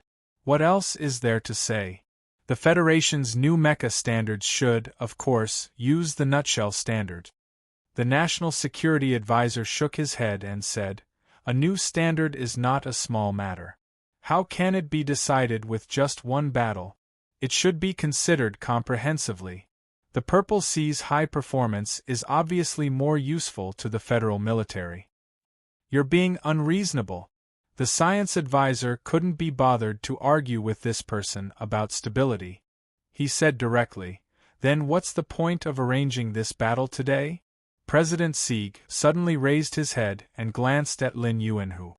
He said calmly, "Director, do you have any opinion?" Lin Yuanhu's hands, which were covered in age spots, rested calmly on the table. After a moment of silence, he said, "Under normal battle conditions, the Purple Sea has the absolute advantage. Overclocking mode is unstable to begin with, and this is just a test model. Even if the problem with the Purple Sea mecha today was not a coincidence, it can always be improved." President Sieg's expression did not change, but his mood became somewhat irritated. He glanced coldly at Lin Yuanhu. If this old director of the Academy of Science had not said anything, perhaps his opinion of this person would have improved. Lin Yuanhu seemed to not sense the president's gaze. He lowered his eyes and said slowly in an old voice, "Overclocking is a rare situation. The federal military is equipped with standard mecha. I don't think it's appropriate to use such a rare situation as a standard background comparison." This reason seemed to make a lot of sense. If it was a normal battle with 2 engines and 4 times the power output, the superior performance of the Purple Sea mecha would indeed be extremely outstanding. However, at this moment, another voice rang out in the conference room. General Miles said slowly, "I don't agree with Dean Lin's opinion. It will be very common for the new mecha to enter overclocking mode in the future." The Federation's Minister of Defense was hospitalized due to illness. Meanwhile, Zhou Yingxing, who was in charge of the department's work, could not directly participate in the discussion at the highest level due to the collective actions of certain powers. At this moment, in the small conference room, the chairman of the Joint Chiefs of Staff and commander of the 1st Military Region, General Miles, was undoubtedly the absolute representative of the military. Chapter 257. In the battle for the standards of the MX mecha, General Miles, as one of the most important figures in the military, had once leaned towards the Federal Academy of Sciences' Purple Sea mecha. On one hand, he had been influenced by certain people, and on the other hand, he respected Director Lin Yuanhu. Having been in the military for decades, He knew better than anyone how much the Federal Academy of Science had contributed to the Federal Army. In fact, it was not just him. That three-star female General Hong Yuliang, who was cruising in space, had leaned towards the standards of the Academy of Science in the beginning for this reason. However, the Federal Army was loyal to the Federation and the representative of the Federation, Mr. President. The excellent traditions of the past many years allowed this iron-like army to not lose its way amidst the prosperity of interstellar space. These military bigwigs, when faced with a major issue that involved the combat power of the Federal Army, would immediately abandon their former personal standpoints and completely stand from the perspective of the Federation to consider the problem. The results of today's battle were already out. The words of Director Lin Yuan, who earlier had made President Sieg very dissatisfied, and a trace of displeasure had also surged in General Miles's heart. How difficult was it for the federal military to cultivate an excellent pilot? Did they have to let the military pilot that purple sea which could explode at any time? Even Lieutenant Colonel Li Feng had lost to an engine explosion, let alone other pilot. Therefore, when Director Lin Yuan, who felt that the new MX mecha's overclock state was rare and could not be used to compare the strengths of the two mecha, he had to stand up and say something. As the number one figure in the military in the present conference room, his words carried a lot of weight, and to a certain extent, he also represented the military's opinion on this battle. Mr. President has been personally paying attention to the development of the new MX mecha. General Miles looked around coldly and explained, "The reason for this is actually very clear to everyone in the conference room right now. That is because of the information received from the Empire. The Empire's development of the new mecha has already begun, and they have made a breakthrough. As for what level of breakthrough, we have no way of knowing. Everyone has seen today's battle. Under the support of the new MX mecha's super maneuverability, the mecha's self-contained long-range firepower system has been greatly reduced. As long as the enemy is unable to concentrate their firepower in a short period of time. An MX mech is a great gun that can penetrate the enemy's formation and engage in difficult battles.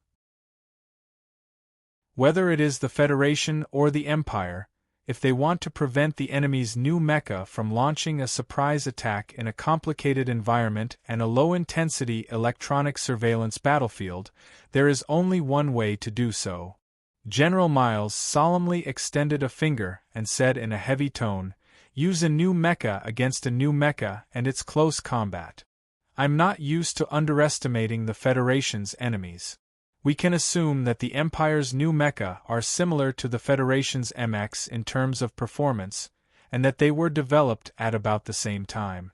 In that case, the new mecha's close combat capabilities will be an important factor in influencing the situation on the battlefield." General Miles frowned and stopped the National Security Advisor from interrupting.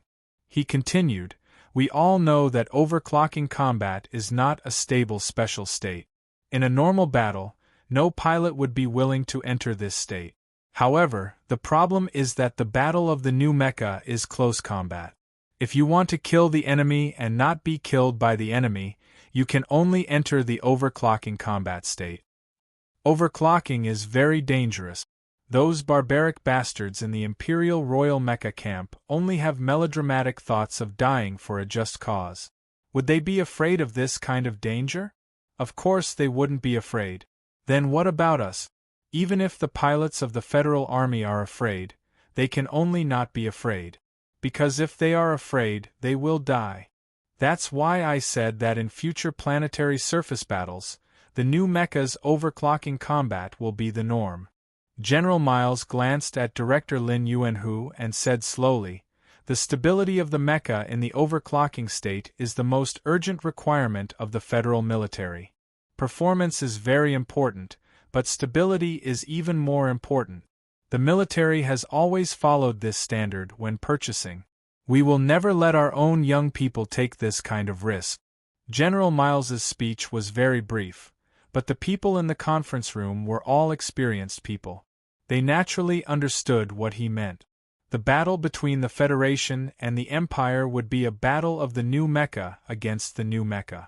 Under this kind of situation, if the Federation pilots were to operate a mecha that would explode in less than 3 minutes after entering the overclocking state, how would they have any chance of winning? Lin Yuan, whose calm face looked even older.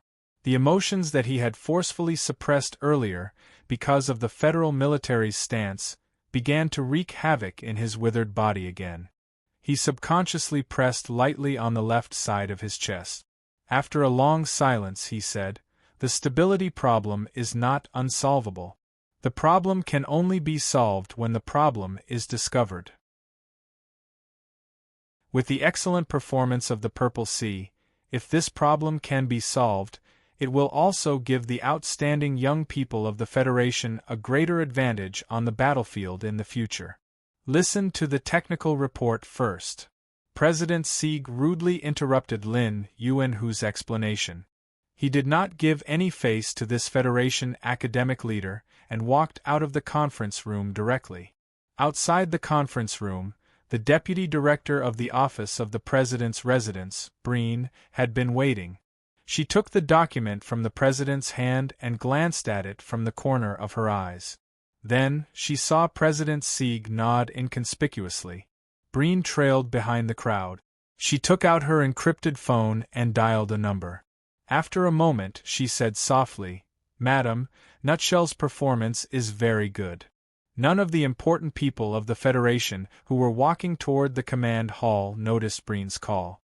The National Security Advisor, who had walked a step behind President Sieg, saw the President's gloomy expression and hurried footstep.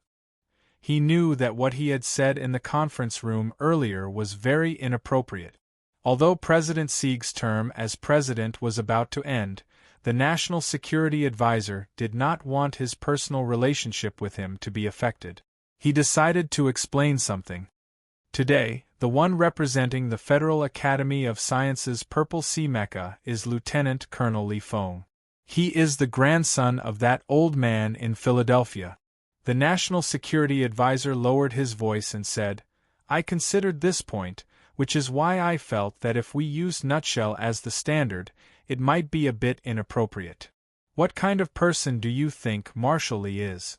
President Sieg abruptly turned around and reprimanded Li Yundong without any trace of politeness. His voice was not loud, but his tone was very heavy. "The criteria for deciding the battle is the Marshal's suggestion.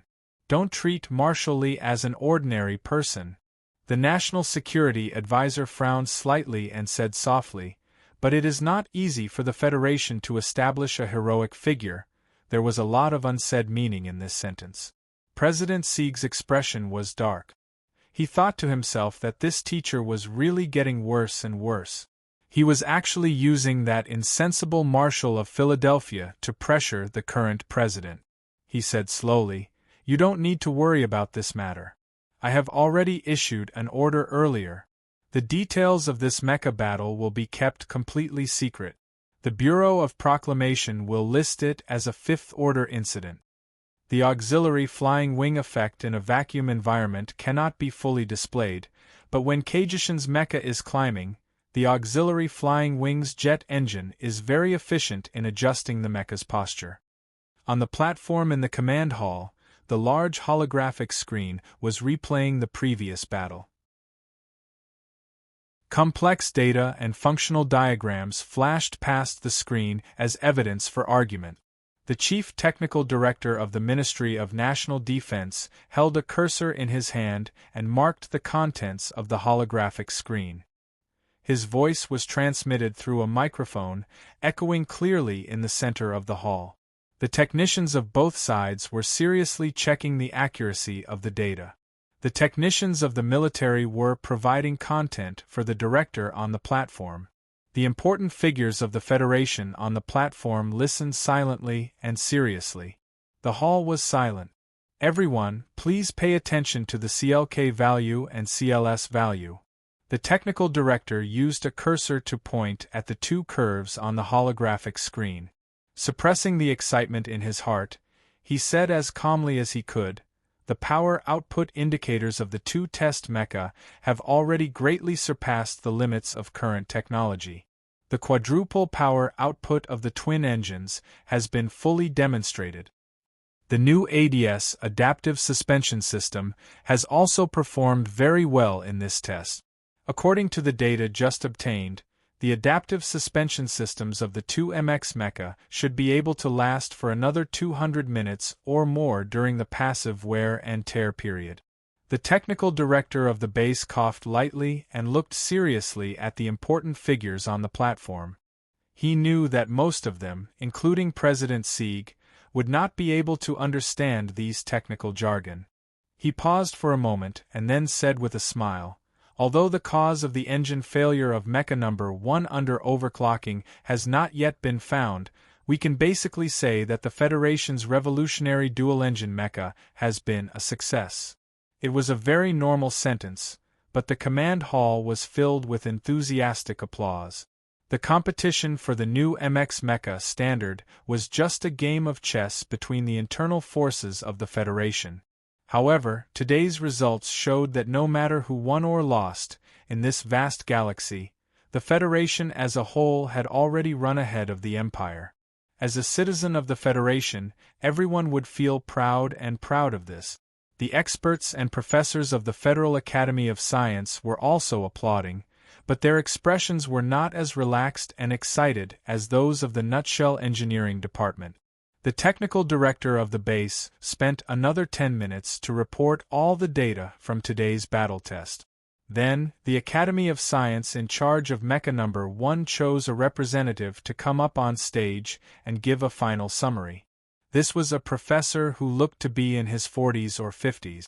The professor's expression was rather awkward, but he still very seriously repeated some of the important data, and then said seriously, "Regarding that last malfunction of the Purple Sea mecha, we believe that it was an accident during overclocking. In this test, the superior performance of the Purple Sea mecha has already been fully demonstrated. We cannot use a single accident to deny the excellence of the Purple Sea mecha. This is not in line with the spirit of science." As these words left his mouth, the experts and professors of the Academy of Science all nodded.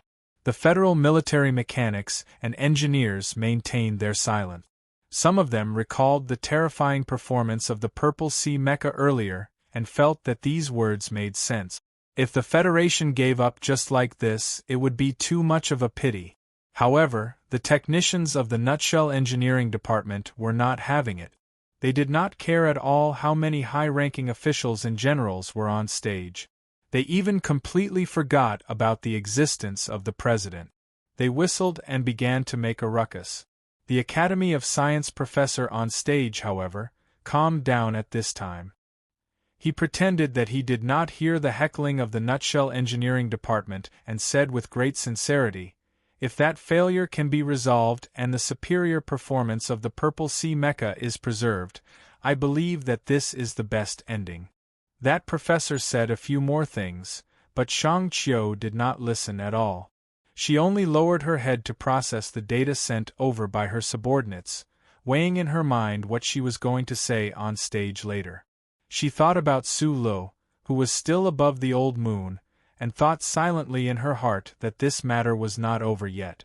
She was going to represent Su Lo and certain people to give Director Lin Yuanhu, as well as everyone in this hall, a big surprise.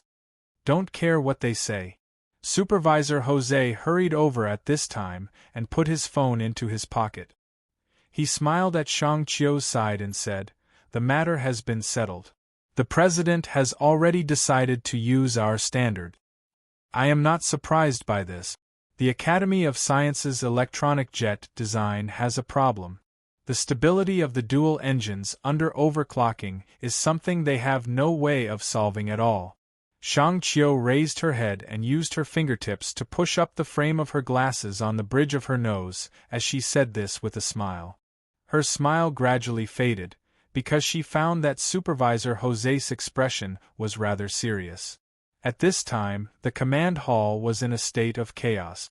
That Academy of Science professor was still trying hard to salvage something, but the audience was in an uproar, No one had noticed the conversation between her and Jose. Did you and Su Lu know about this result beforehand? Mr. Jose was not looking at her, but rather at Professor Chen Shu of the Academy of Science on stage. That professor was saying at this time that the Purple Sea's final failure should have been caused by overheating of the engine system after overclocking for too long. As long as the corresponding design changes were made, this problem could be solved.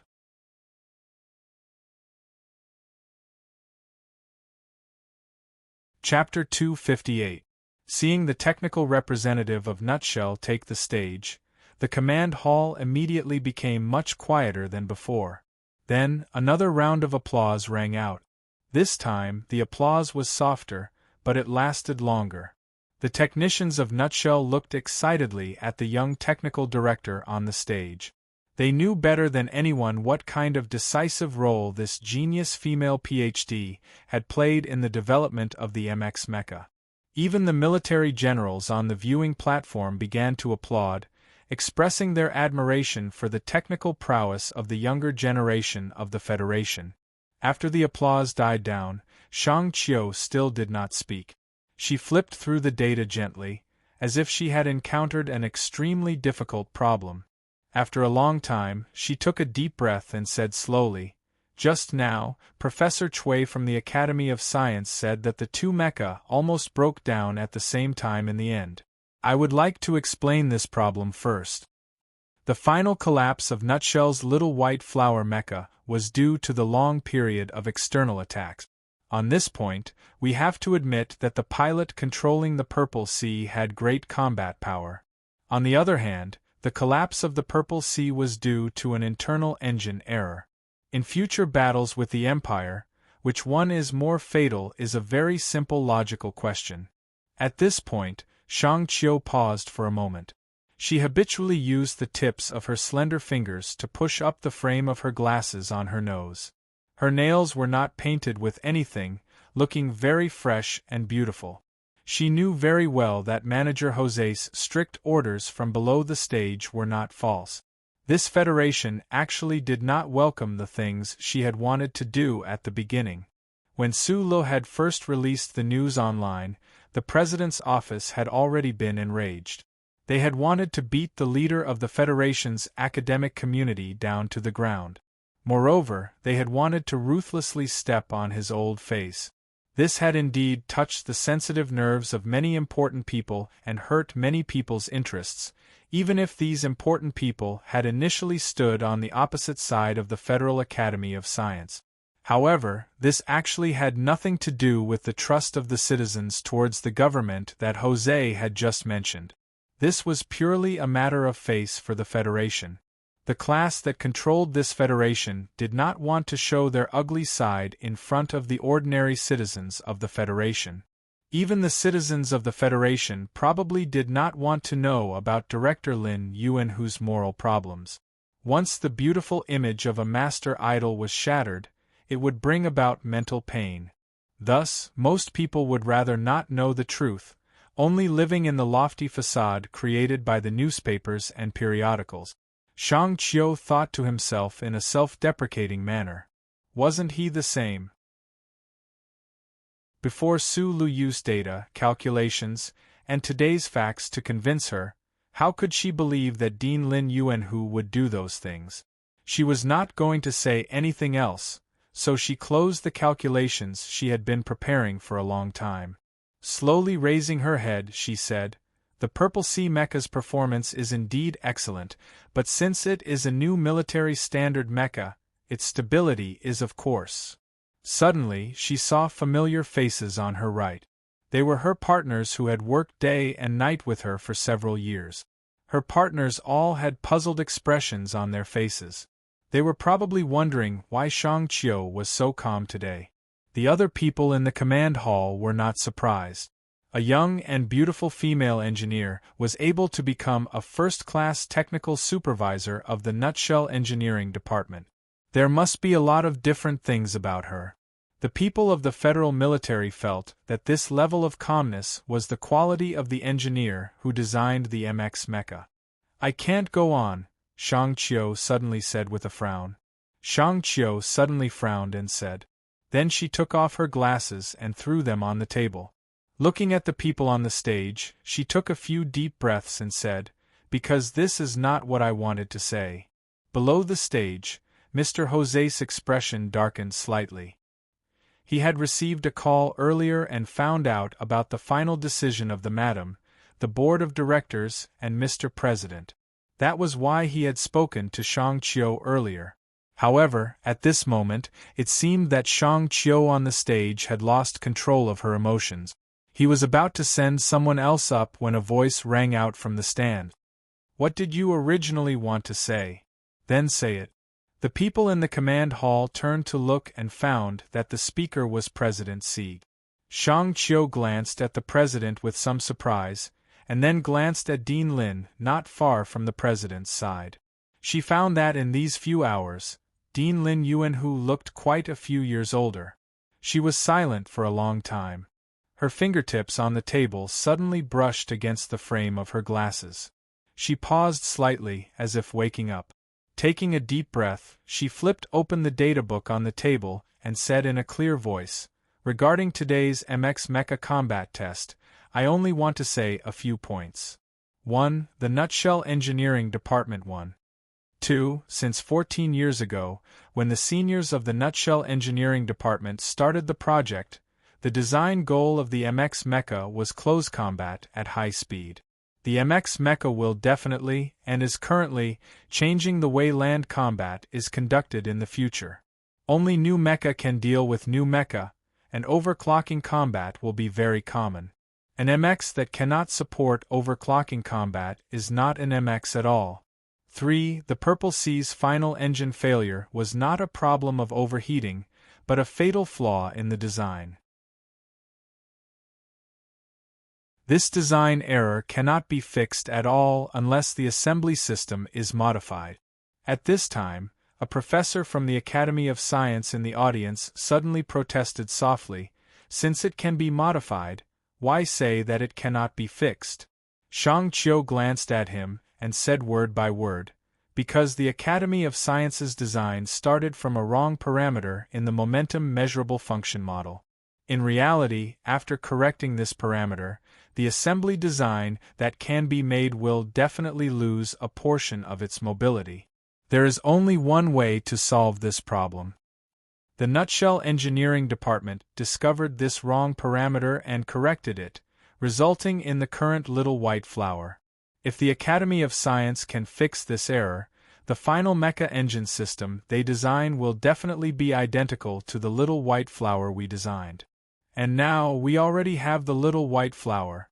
Is there a need to modify the Purple Sea into a little white flower?" These words echoed in the command hall. The professors and experts in the Academy of Science area all revealed angry expressions. Although the design philosophy of the two MXs was the same, the basic core data and function model had been researched separately. What right did the Nutshell Engineering Department have to be so sure that if the Academy of Sciences MX was to be modified, they could only go down the Nutshell Engineering Department's old path? Shang Qiu lowered his head slightly and said softly, "The reason why I am so sure of this is because I know, and some people know as well. The theory, core data, and function model used by the Federal Academy of Sciences MX Mecha to solve the problem of the electron jet are exactly the same as the Nutshell Engineering Department's data. This is the fourth point I want to make today, and also the last point." The meaning of this sentence was a bit of a mouthful, but how could the many experts immersed in the field of science not understand? Shang Qiu was officially accusing the Federal Academy of Science of plagiarizing or stealing the results of the Nutshell Engineering Department's research on the electron jet. For a moment, the entire command hall was in an uproar. The staff of the Nutshell Engineering Department had already heard of this rumor through the internet.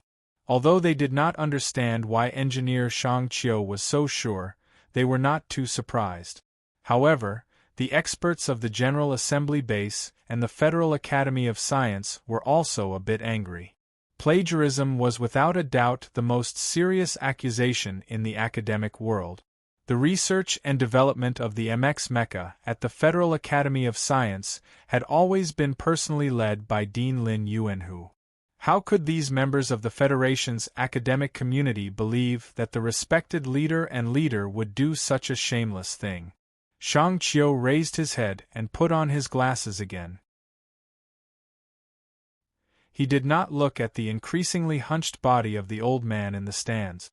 Instead, he looked at the still angry experts of the Academy of Science and said calmly, "I know this is a very serious accusation, but it is also the truth.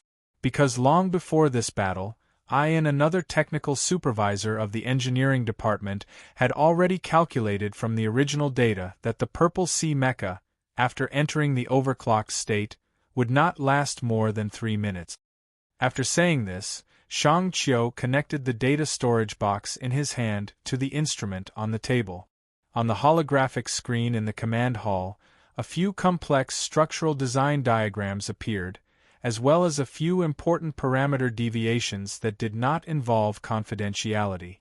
Looking at the rolling diagrams and parameter analysis on the holographic screen, the experts and professors gradually quieted down. They felt that the whole thing was beginning to develop in a strange direction. Shang Qiu's indifferent voice continued to sound in the command hall following the results of these calculations. The failure of the experiment last autumn was precisely due to a problem with the Z4 electron jet. The MX must complete the capture of the electron jet traces. The core data we used to solve this problem was the result of the research of Professor Shen Yulin of the Husk Institute. Let us begin our calculations from this original function model with the wrong parameters. The orientation of the particle entering the pipe interface is as shown on the diagram. The structural changes of the mecha's engine containment chamber are as shown on the diagram. The problem is that after the MX enters the overclock state, the dual-engine particle containment chamber will be in a quantum full state for a long time. The originally captured electron jet traces will change slightly again. The modified Z4 electron jet requires a second adjustment, but with the current level of technology of the Federation, this is something that cannot be done. After a long period of hard work, the Nutshell Engineering Department found and corrected the wrong parameter, changing the design of the Z4 electron jet once again. In order to do so, they sacrificed a portion of the power output. However, they successfully avoided the fatal problem that would occur in the engine under quantum saturation. Let us continue to follow the Academy of Sciences design and calculate downward. Because of the existence of the wrong parameter, the Purple Sea's Z4 electron jet design still followed the first path. The result of this was that the engine of machine number 1 suddenly stopped working. In the quiet command hall, Shang Qiu used simple words and the clear calculation process on the holographic screen to clearly and directly calculate why the Purple Sea's mecha had stopped working. She pushed up her glasses and looked down at the experts of the Academy of Science. Calmly, she said, "We only need to calculate, and we will know the final result." The last blueprint appeared under the holographic screen in the command hall. It was a drawing of the cracks on the inner wall of the engine made under laboratory conditions. Those cracks spread out in a radial pattern, leaving traces that could be seen. It was a shocking sight. The Purple Sea mecha on Mount Kaki in the Old Month has already entered the recovery program. Later, we can compare the remaining traces of the Purple Sea mecha's engine with this blueprint that I calculated beforehand.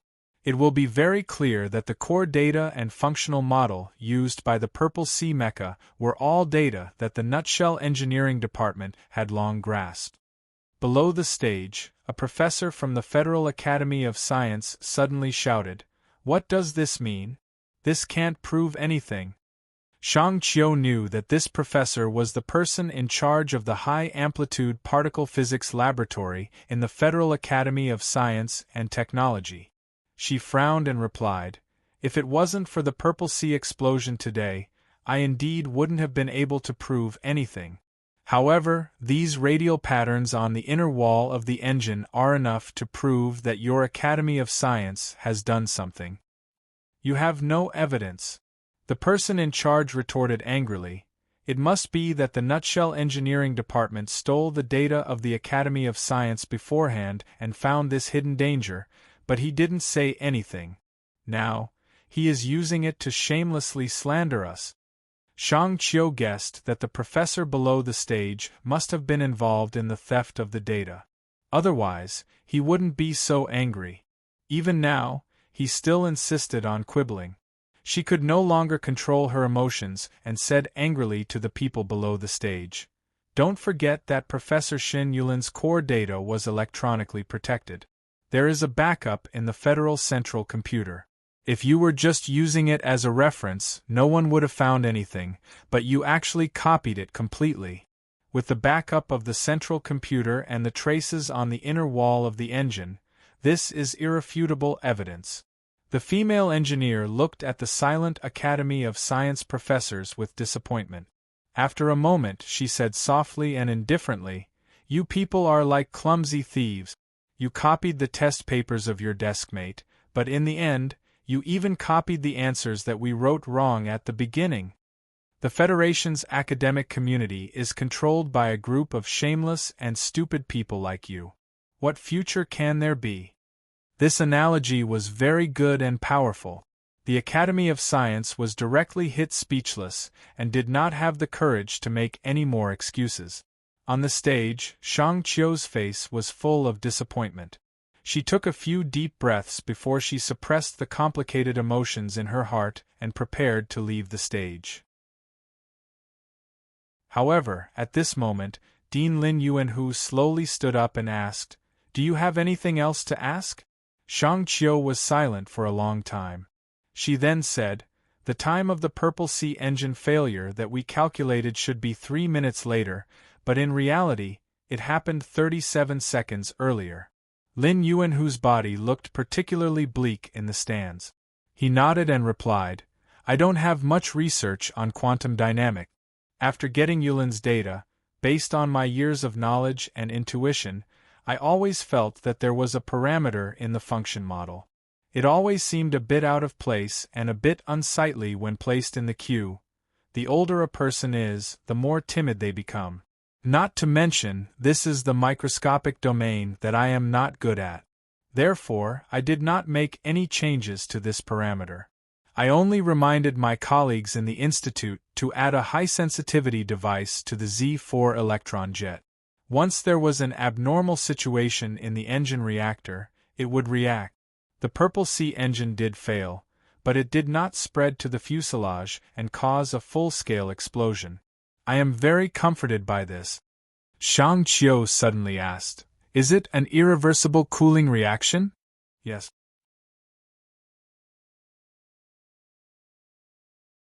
Chapter 259.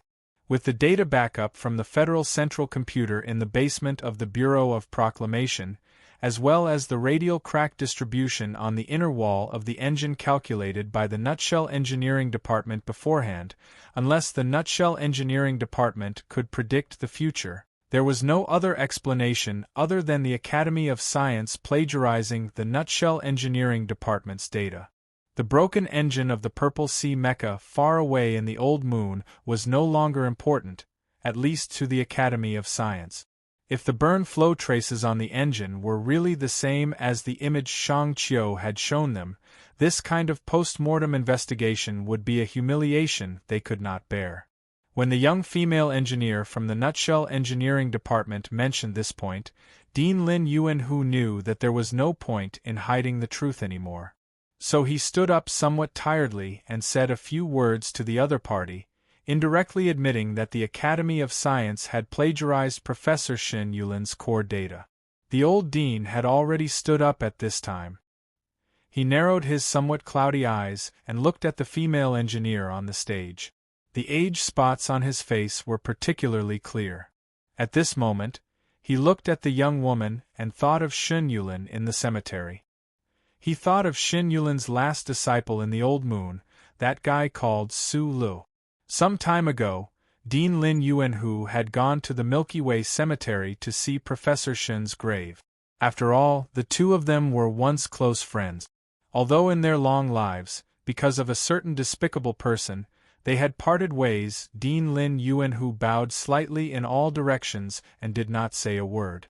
Back then, he needed to perfect the design of the warship's multi-engine system.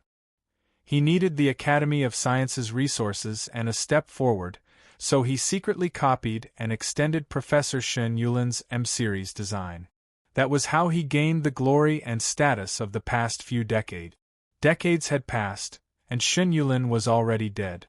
Under his suppression, no one dared to mention the academic storm from back then. He was still used to working and living that way, but in the end, he suffered the heaviest blow of his life in the development of the MX mecha. That guy who likes to smoke, could he be laughing at me in the cemetery right now? The old and weak Dean Lin thought to himself. The entire command hall was dead silent.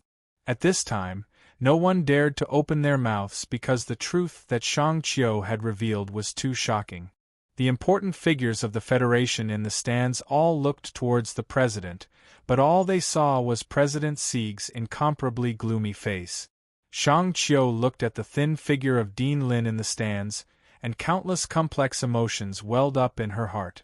She actually couldn't bear to look at this hunched old man. Although she knew very well that Su's mission was to seek justice, the Academy of Science and Dean Lin Shu's reputation, she still lowered her head silently and began sorting through the data evidence. Back then, Lin Yuanhu had led the Federation's scientific community to successfully develop the M52 mecha and perfected the design of the warship's multi-engine system. Then, the Federation's mobile company produced the mecha, establishing an immortal contribution. With his position in the Federation these past few years and the substantial results he had achieved, if he just stepped down from the position of Dean of the Academy of Science, it would be enough to earn him a lifetime of respect. However, the human heart was never enough. Just as Li Xiuzhu had once lamented, the most difficult hurdle in Lin Yuanhu's life was the word name. Before this academic leader retired, he had still wanted to carve his name on the revolutionary new mecha, putting in another heavy chip to win the Nebula Lifetime Achievement Award, but in the end, he had failed because of this matter. Shang Qiu was a student of the Capital University, but she had once sat in on Dean Lin's lectures at the First Military Academy. Lin Yuanhu's perfect explanation of the warship's multi-engine system had a great impact on her. The reason she could finally complete the design of the dual-engine system based on the research of her predecessors in the Nutshell Engineering Department could be said to have a lot to do with Dean Lin's research result. Today, in front of everyone, she had accused Lin Yuanhu of plagiarism. The moment she lowered her head to tidy up, she couldn't help but think of a scene from 4 years ago. That year, the Dean of the Federal Academy of Science, Lin Yuanhu, paid a rare visit to the Shell Motor Company's space headquarters. He gave a speech to the design staff and promised to answer questions after the speech. At the time, Shang Qiu had already entered the Nutshell Engineering Department. After hearing the news, she asked for leave at the last minute to attend this rare event. However, after the speech, the space headquarters venue was silent. Lin Yuanhu stood on the podium for a long time, but still, no one asked a question. When the respected dean left with a smile, the human resources manager of the Nutshell Space Headquarters asked the engineering staff in confusion, "This is such a rare opportunity. Why didn't you raise your hand to ask a question?" After a moment of silence, one of the engineers replied with a sigh, "If you asked the Creator to ask a question, would you dare?" At the time, Shang Qiu also held the same view of this old man in the Federation's academic community. However, today, she had personally knocked him off his pedestal. She silently hugged the documents and walked down the podium. She didn't pay attention to Mr. Jose, who was frowning. She also didn't speak to her colleagues beside her. She directly sat down in her seat. The command hall was silent.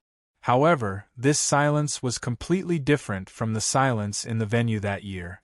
President Sigurd stood up with a heavy expression. He didn't even look at Lin Yuanhu and left the command hall. Lin Yuanhu stood quietly in the center of the viewing platform. His body was slightly bent, and he looked unusually desolate. In the dead silent polar region of the moon, a formation of 4 spaceships flew to the platform at the top of Mount Kaki. The spaceships reluctantly landed. The mechanical door at the bottom of the spaceship opened. The thick mechanical arm began to retrieve the mecha. The 3 major systems of the Purple Sea mecha were basically all scrap.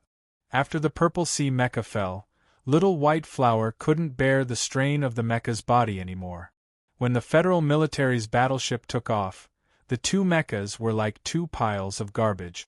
They couldn't make any angry objections to the rough movements of the thick mechanical arm. The mechanical arm retracted. The mechanical door at the bottom of the spaceship closed. With a large jet of air, the spaceship broke free of the moon's gravity and flew towards the dark side of the moon. Inside the spacious spaceship, dozens of soldiers were busy inspecting the spaceship. Under the control of the computer, the ring-shaped metal mechanical arm was quickly dismantling the 2 scrapped mechas. Whether it was the descendant of the Lees of Philadelphia or the Nutshell Mecha Master who won the final victory, to the Federal military, they were all extremely valuable assets. The Federal military naturally didn't want their safety to be in any danger. In the cockpit, Su Li's lips were already curled up with dry flying skin. After Little White Flower stopped working, he took the initiative to remove the simulation system and put it back into the black box. He then changed into the backup operation suit. He knew that this black box wouldn't be able to hide it from the military researchers, but he didn't want to tell them anything. As one of the designers of the MX mecha and the pilot who won, Su Lo had this confidence in his heart. The cabin door opened. The soft artificial light replaced the harsh light of the stars in the vacuum environment. Su Lu squinted his eyes and immediately adapted to the environment inside the spaceship. With the help of a few medical personnel, he forced himself to suppress the soreness in his muscles and crawled out of the cockpit with difficulty. Looking back, he saw that the beautiful Little White Flower's mecha was no longer the same as before. It was like it had been kicked countless times. It was black and distorted. It was very ugly and miserable. What is this? 2 military mechanics in charge of collecting data lifted the black leather box and asked Su Lo. Su Lo blinked tiredly and said, "Personal item. You can check the catalog. Please don't touch it." On the other side of the spacious cabin, Lieutenant Colonel Li Feng in the Purple Sea mecha also walked out with the help of the soldiers. Purple Sea's damage was more serious than Little White Flower's. When the military spaceship dragged the mecha back, the researchers discovered with fear that Purple Sea's last layer of life support system was already on the verge of collapse. If they had been any slower, the pilot in Purple Sea might have directly come into contact with the vacuum of the moon's surface. However, Madman Li didn't need anyone to support him. This was because compared to Su Lo, the impact on his body was smaller. From the moment Purple Sea collapsed, this 16-year-old genius pilot fell into silence. His face, which was already prone to violent expressions, was now so cold that it made people's hearts palpitate. The special operations suit from before was no longer tightly wrapped around his explosive body. He was wearing a lieutenant colonel's military uniform. Standing on the floor, he turned his head to look at the other side of the cabin. A trace of unwillingness flashed through his eyes. "Lieutenant Colonel, what is this?" A mechanic stood at the door of the cockpit and asked while holding a small box in his hand. Madman Li turned his head to look at the man and said coldly, "Personal item. Don't touch it. After checking the catalog, return it to me." In the catalog of test body components provided by the Federal Academy of Science and the Shell Motor Company, Su Li's black box and Li Feng's small box were not there. The 2 mechanics each carried these 2 items and walked towards the storage compartment of the spaceship. Because the pilots of the Federal Army always had the habit of putting some special items in their mechas in order to get good omens, they didn't particularly care about these 2 boxes. They just felt that the personal items used by these 2 ace pilots to suppress their mechas were a little too big. One of the mechanics was numbering the items when he suddenly asked curiously, "That lieutenant colonel named Li Feng, I heard, he's the grandson of the army god?" The other mechanic frowned and said, "Just now, the captain passed on the order from the department. This mecha battle is to be kept a secret. Apparently, it's an incident involving the 5th sequence of the Bureau of Proclamation." "What are you still talking about?" "I'm just talking to you. Besides, I don't mean to be disrespectful to the army god. I'm just very curious. What kind of mechas do the Lees of Philadelphia usually use? You should know that when we were in the 7th Armored Division, our division commander's most precious special mecha camp usually used his own women's underwear." That person smiled and said. Then, his gaze fell on the 2 boxes.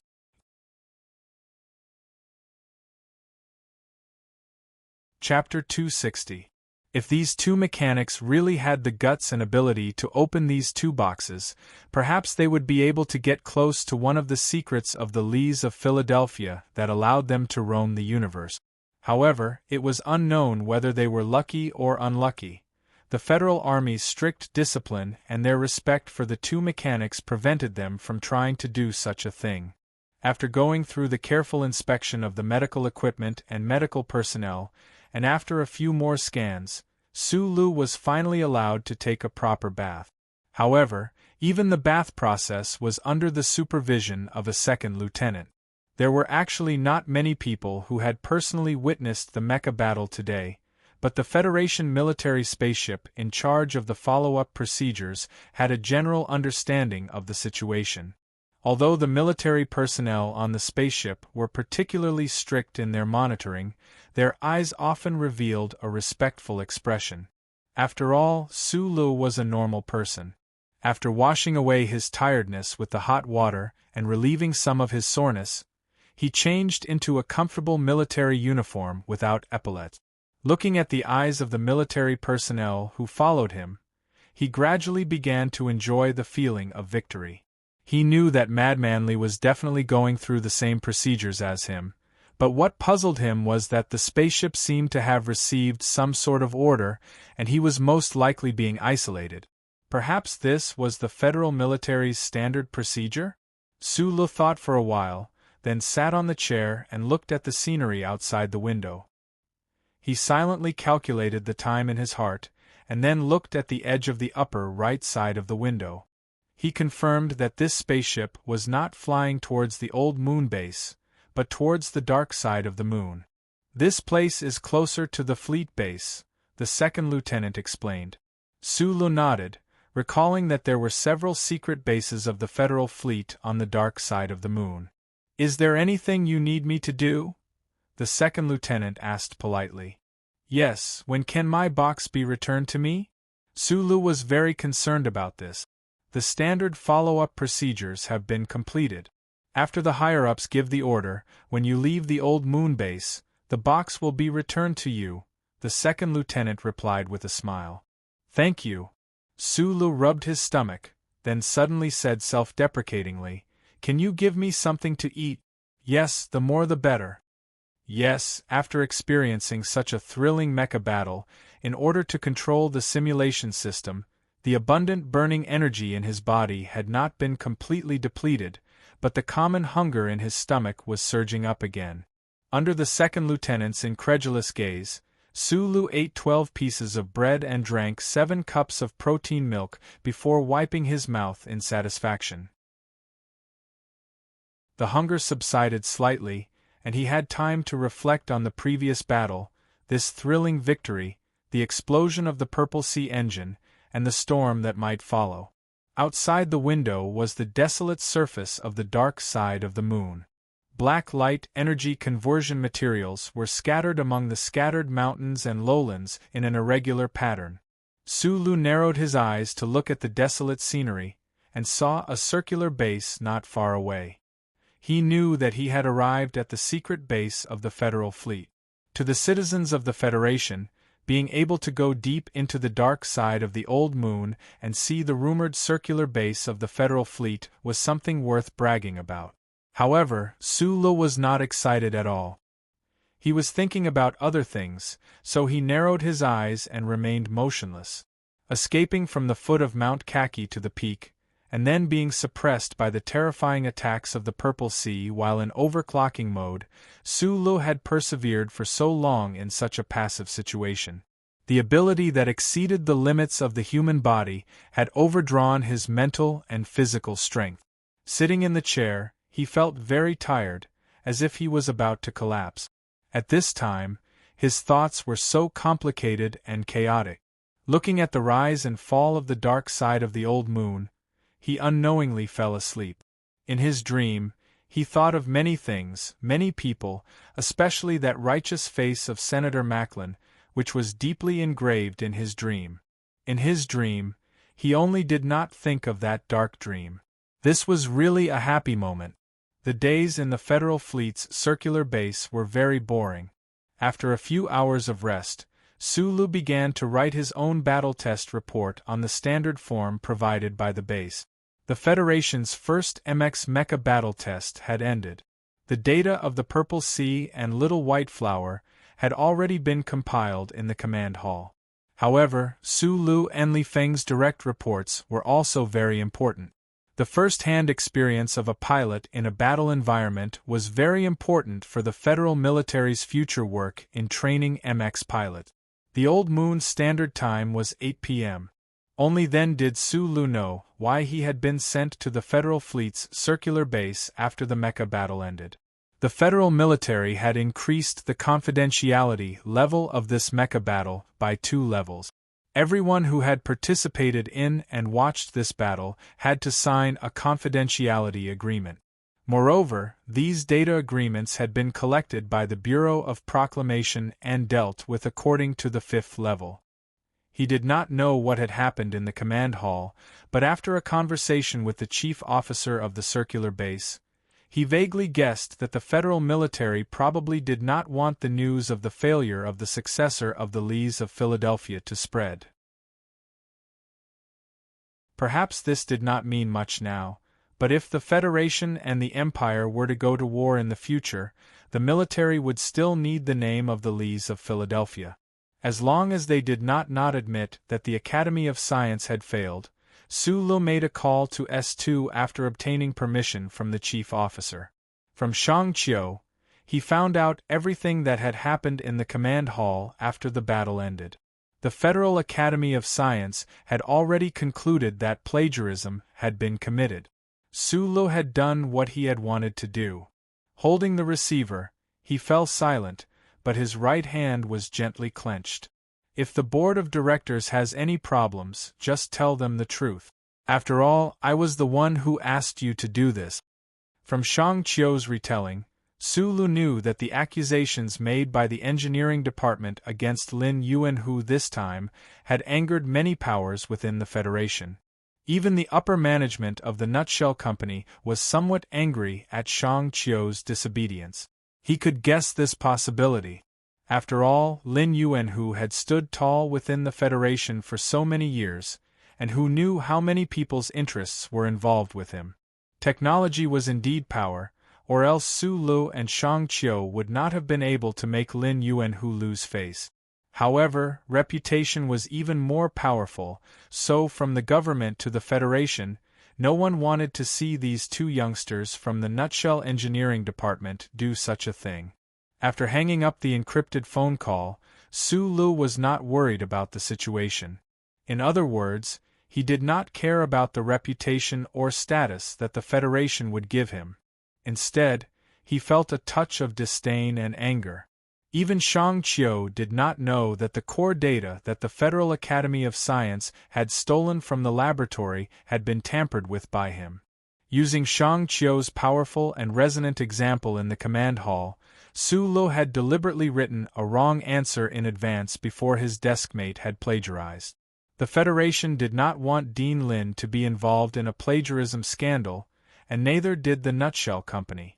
This was because the big shots and politicians in the upper management could play tricks and compromise to gain benefit. However, Sulu didn't want to obtain anything. He had spent half a year and put in a lot of sweat and blood. What this 20-year-old young man wanted was only one principle. Sulu was a good person, but he was also a vengeful and persistent person. Before old Professor Shen had passed away, he had given Lin Yuanhu an unwarranted trust, so Lin Yuanhu could only repay old Professor Shen by persevering without hesitation.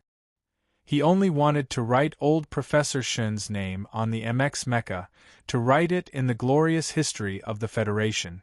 He only wanted to stomp on Lin Yuanhu's name once, until it was 1,000,000 times. Now all of this had become reality. He was very satisfied. Next, it would be another old man's turn. 4 days passed. From the senior officer of the base, Sulu found out that the military's investigation period was about to end. His mood lightened slightly. A loud metallic clang rang out. Beside the metal and cement composite wall of the circular base that was 400 meters high, the high-speed freight elevator doors closed.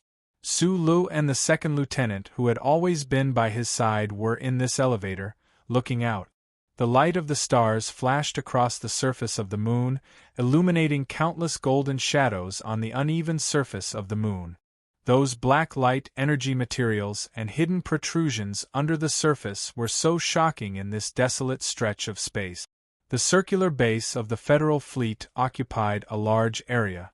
This high-speed freight elevator was like a small black dot on the edge of the high wall. The elevator moved up silently, the sturdy multi-layered transparent film isolating the vacuum environment. Sulu narrowed his eyes as he looked at the surface of the moon that was moving further and further away. He felt the insignificance of individual humans in the silent universe and fell silent for a moment. He had been under house arrest in a specific area these past few days and had basically not encountered any military personnel. Mad Manly must have also enjoyed this special treatment, but the two of them had not met. Could it be that that person was avoiding him, afraid that he would have to fulfill the bet? Sulu looked at the large-scale scenery of the universe outside the elevator, took a deep breath, and laughed happily. During the battle on Mount Kaki, Suli's anger had almost ignited the mecha, but that was the anger in his heart, caused by his past experiences. After a few days, he no longer had the urge to trample Mad Manly under his feet. On one hand, it was because he knew that Mad Manly had lost to him because of the Purple Sea Mecha itself. On the other hand, he always felt that it was really meaningless to compete with a 16-year-old kid. Many times, Sulu had almost forgotten that he was only 20 years old. The sound of the elevator arriving rang out. Sulu reluctantly retracted his gaze from the desolate scenery of the dark side of the moon and followed the second lieutenant out. As soon as he stepped out of the elevator door, he heard a familiar voice.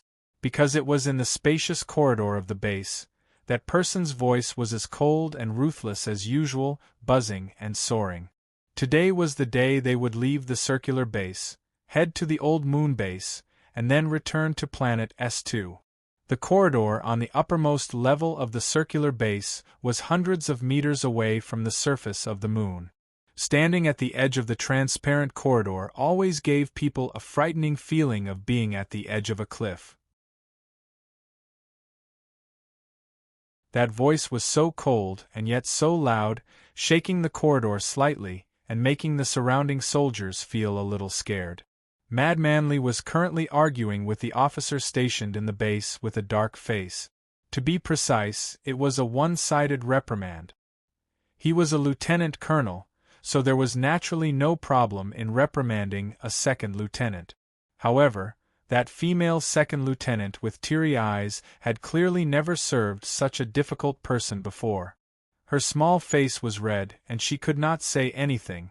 The uppermost level of the base was filled with senior officers. Sulu and Mad Manly's identities did not need to be kept a secret to them. These officers looked over with complicated expressions, guessing why Lieutenant Colonel Li Feng had suddenly become so angry. Could it be related to that test on Mount Kaki a few days ago? Su Lu was a person who had tender feelings for the fairer sex, but he was also a reasonable person. He listened silently at the elevator door for a while, and after confirming that it was Li Feng who was unreasonable, his pair of knife-like eyebrows rose up, and he slowly walked over. Surrounding the corridor on the top floor of the circular base was the spacious moon's vacuum. In the extreme distance was the highest peak on the back of the old moon. The starlight in the sky was not swallowed up by the stars, sprinkling down piece by piece. In the clear light, the officers in the corridor saw the two officers walking over from the elevator door. They recognized the other party's identity, and saw him walk over to Li Feng. Their hearts immediately tightened, and among them, the ones with fast reactions immediately notified the base's commanding officer. The sound of footsteps slowly sounded and slowly descended. With his hands behind his back, Li Feng was silent for a moment, and then he slowly turned his head around. That body full of explosive strength suddenly tightened, and then he gradually relaxed. He looked at Su Lu behind him and said lightly, "I never thought that you would actually know how to drive a mecha. It looks like you're not the pretty boy I thought you were. I never thought that the only seedling from the Lees of Philadelphia would only vent his anger on a woman. It looks like you really are a little idiot." For some reason, Su Lu was originally a gentle and kind person, but every time he saw Madman Li, he couldn't control his sharp and unkind side. These two people were like natural enemies, and no matter who looked at the other, they were both extremely unpleasant to the eye. In the starry corridor, the two young officers were facing each other in silence. The air was filled with a tense atmosphere, and it seemed like there were electric arcs flashing incessantly. The female second lieutenant, who had been reprimanded by Madman Li until her eyes were brimming with tears, actually forgot her own sadness at this moment. She looked at this scene in astonishment and looked at Su Lu in confusion, not understanding why the corridor had suddenly become so quiet. A hint of coldness flashed across Madman Li's childish face, and he slowly said, "You should know better than anyone that if it weren't for those bunch of trash from the Academy of Science, you wouldn't have been able to survive on Kaki Peak." Su Lu looked at him with narrowed eyes, feeling that dangerous aura and might that assaulted his face. He said softly, "You're not convinced?" Madman Li's lips curled up slightly, and he laughed strangely. "If it were you, would you be convinced?" Su Lu was silent for a long time, and then he suddenly smiled and said, "What's the use of not being convinced? You still have to call me uncle." Madman Li's expression suddenly changed.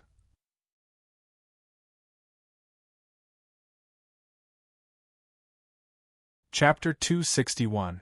Ignoring the expression on Li Feng's face, Su Lu only looked at him quietly.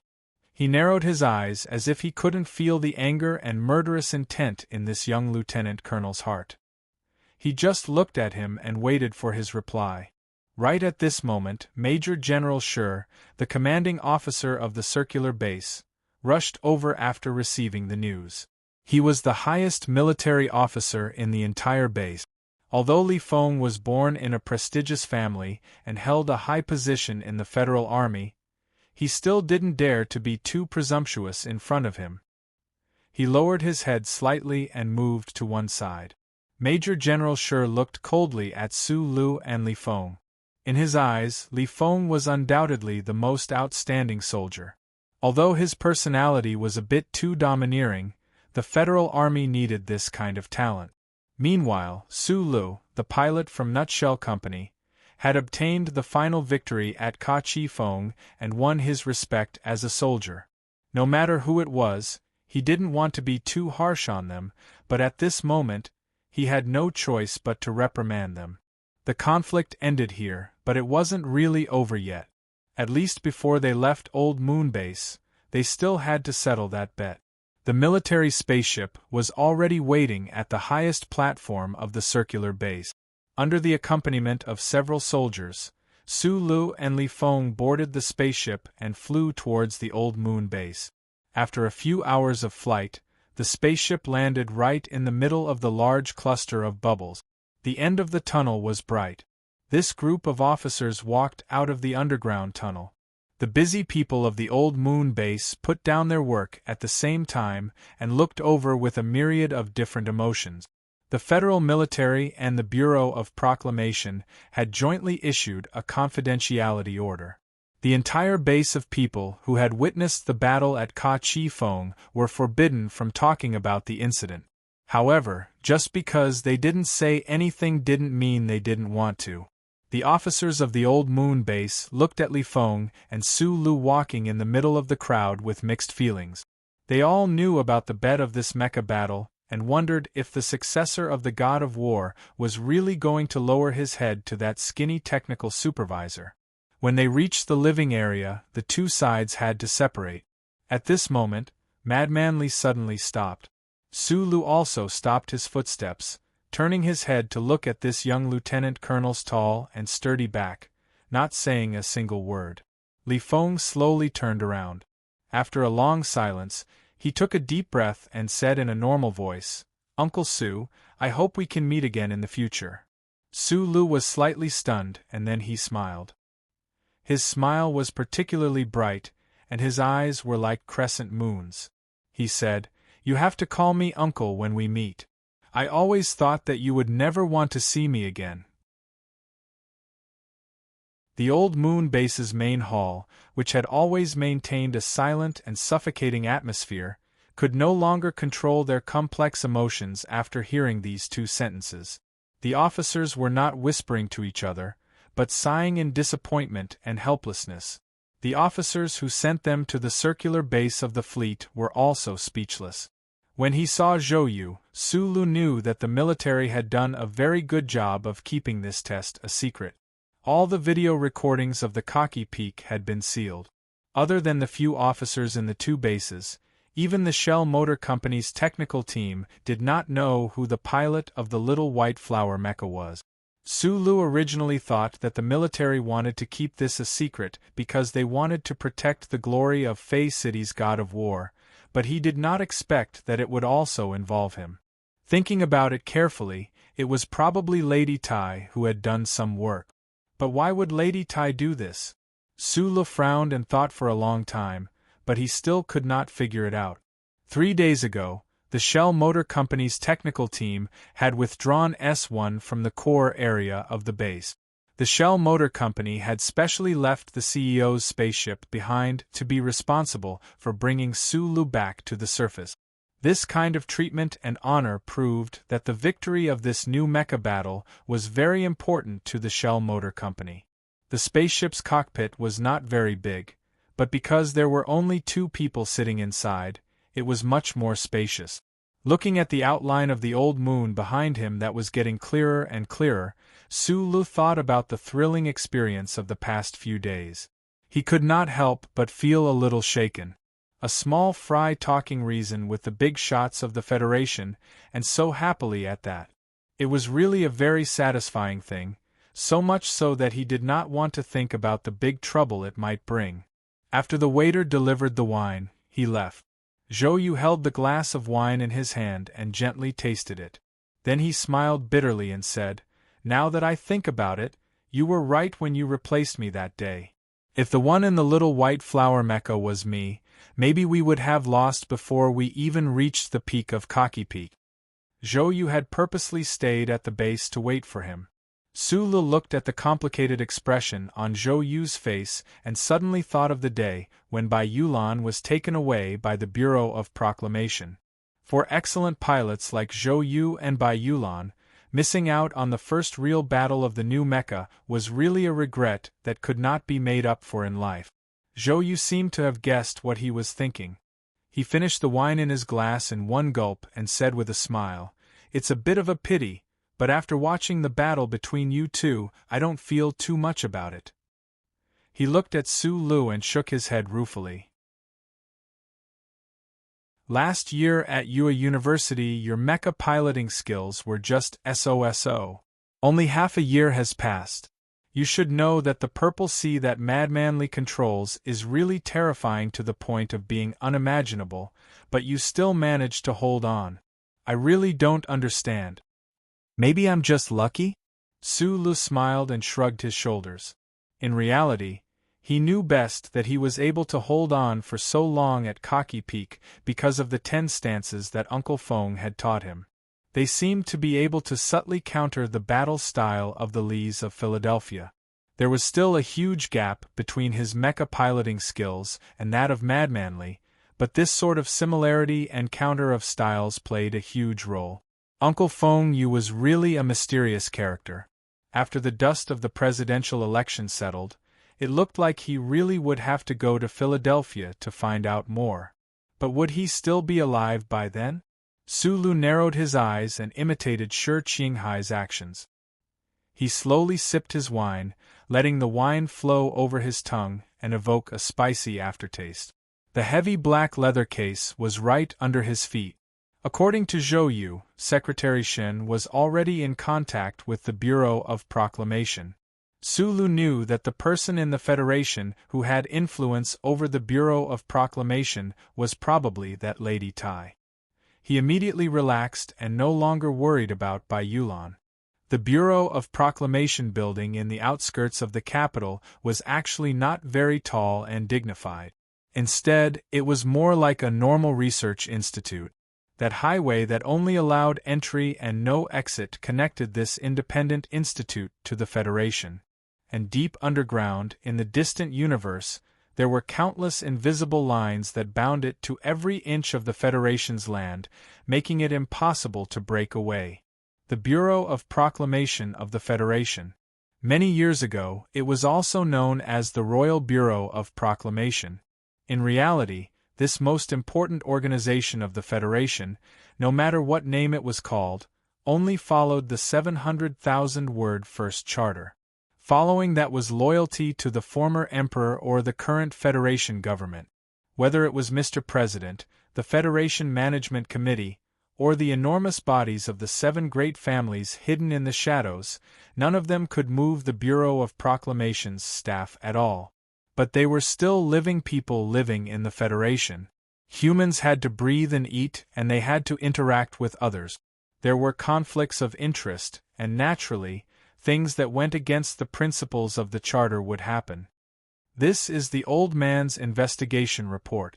The middle-aged assistant director, whose hair was starting to fall off his forehead, walked into the office and said to the old man on the chair, "Director Tai, do you want to take a look? Federation mecha battle. Why did he run to the old moon base?" He actually used his authority in this kind of place.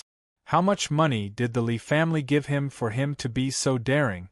The director of the Bureau of Proclamation held a crutch-like object with both hands and said in a deep voice, "Send the old man's investigation report to the Federation Investigation Bureau and invite him back for tea.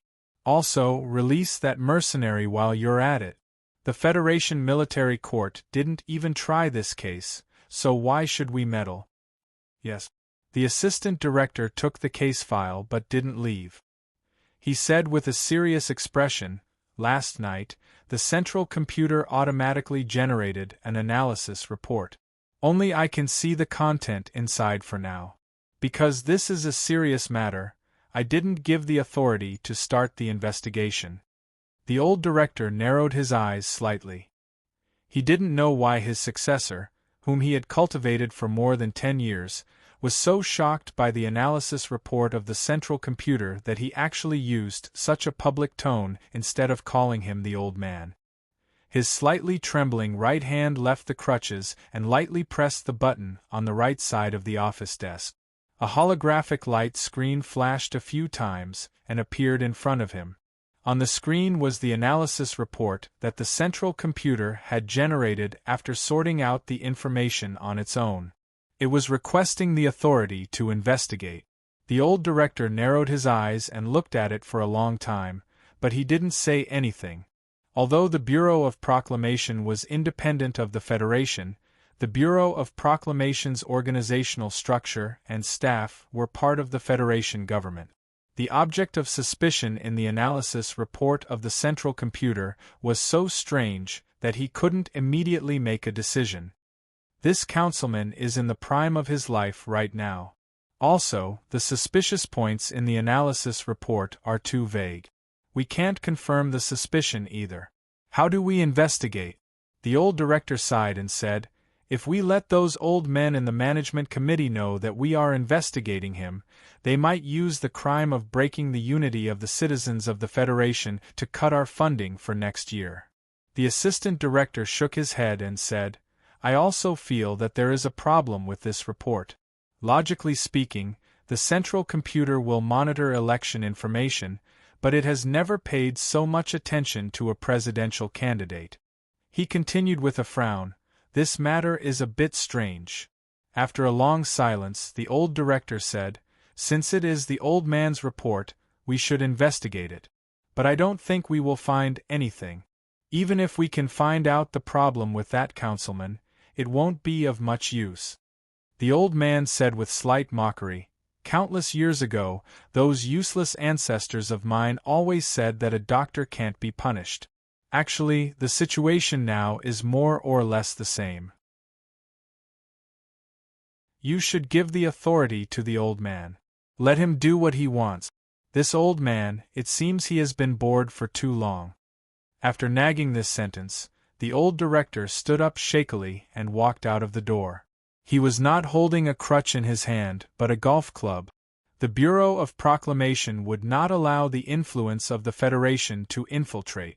Thus, that high-ranking Bureau of Proclamation official who had gone to the old moon base had not even had the chance to enjoy the generous pension and manor in the Bermuda Star region provided for him by the Bureau of Proclamation before the Federation's Investigation Bureau was notified by the Bureau of Proclamation and brought back to S2 for tea. Director Jean and his assistant did not really understand why the Federal Central Computer would automatically generate a report for the presidential election. Actually, perhaps even the Central Computer itself did not really understand.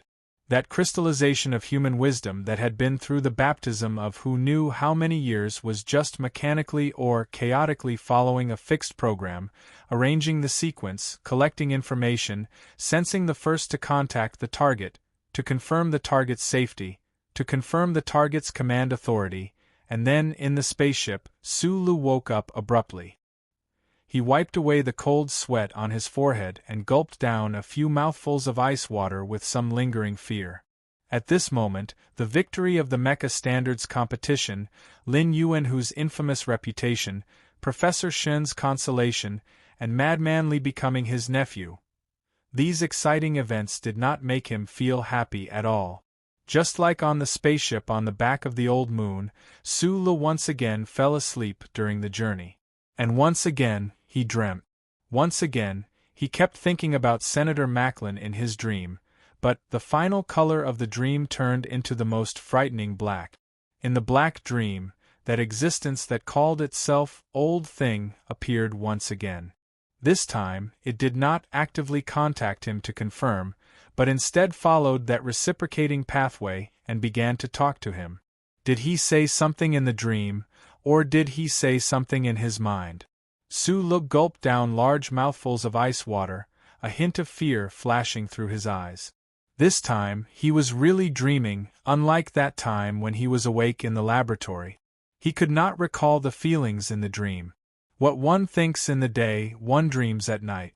Sulu thought silently, thinking that what he wanted most now was of course to trample Senator Macklin to the ground, just like how he had trampled on Lin Yuanhu a few days ago. A soft electronic sound rang out, reminding the two passengers in the cabin that they were about to enter the atmosphere of planet S1. Please fasten your seatbelt and do not drink. The sound woke Sulu from his thoughts. He instinctively looked out the window and saw the beautiful planet S1 taking up most of his field of vision. The thin atmosphere was like a layer of soft skin covering the outer edge of the planet. Outside the pale white boundary of the atmosphere, satellites of various types and purposes were suspended in their respective orbits, like haystacks in a wheat field. Among them, those surveillance satellites that were painted black were extremely inconspicuous. Just by relying on their high-energy batteries, these surveillance satellites seemed to be able to fly forever in space. This was part of the Federation's electronic surveillance network, part of the glory of the Charter. These were the eyes of that old thing? Zhou Yu noticed that Su Li's face was a little pale, and cold sweat was flowing down. He frowned and asked, "Did you have a nightmare?" He then smiled and comforted him. "I know that the last few waves of attacks from the Purple Sea were a little scary, but in the end, you won." Su Lu squinted at the satellites outside the window and shook his head. "No, there are too many things in this universe that are scarier than madmanly."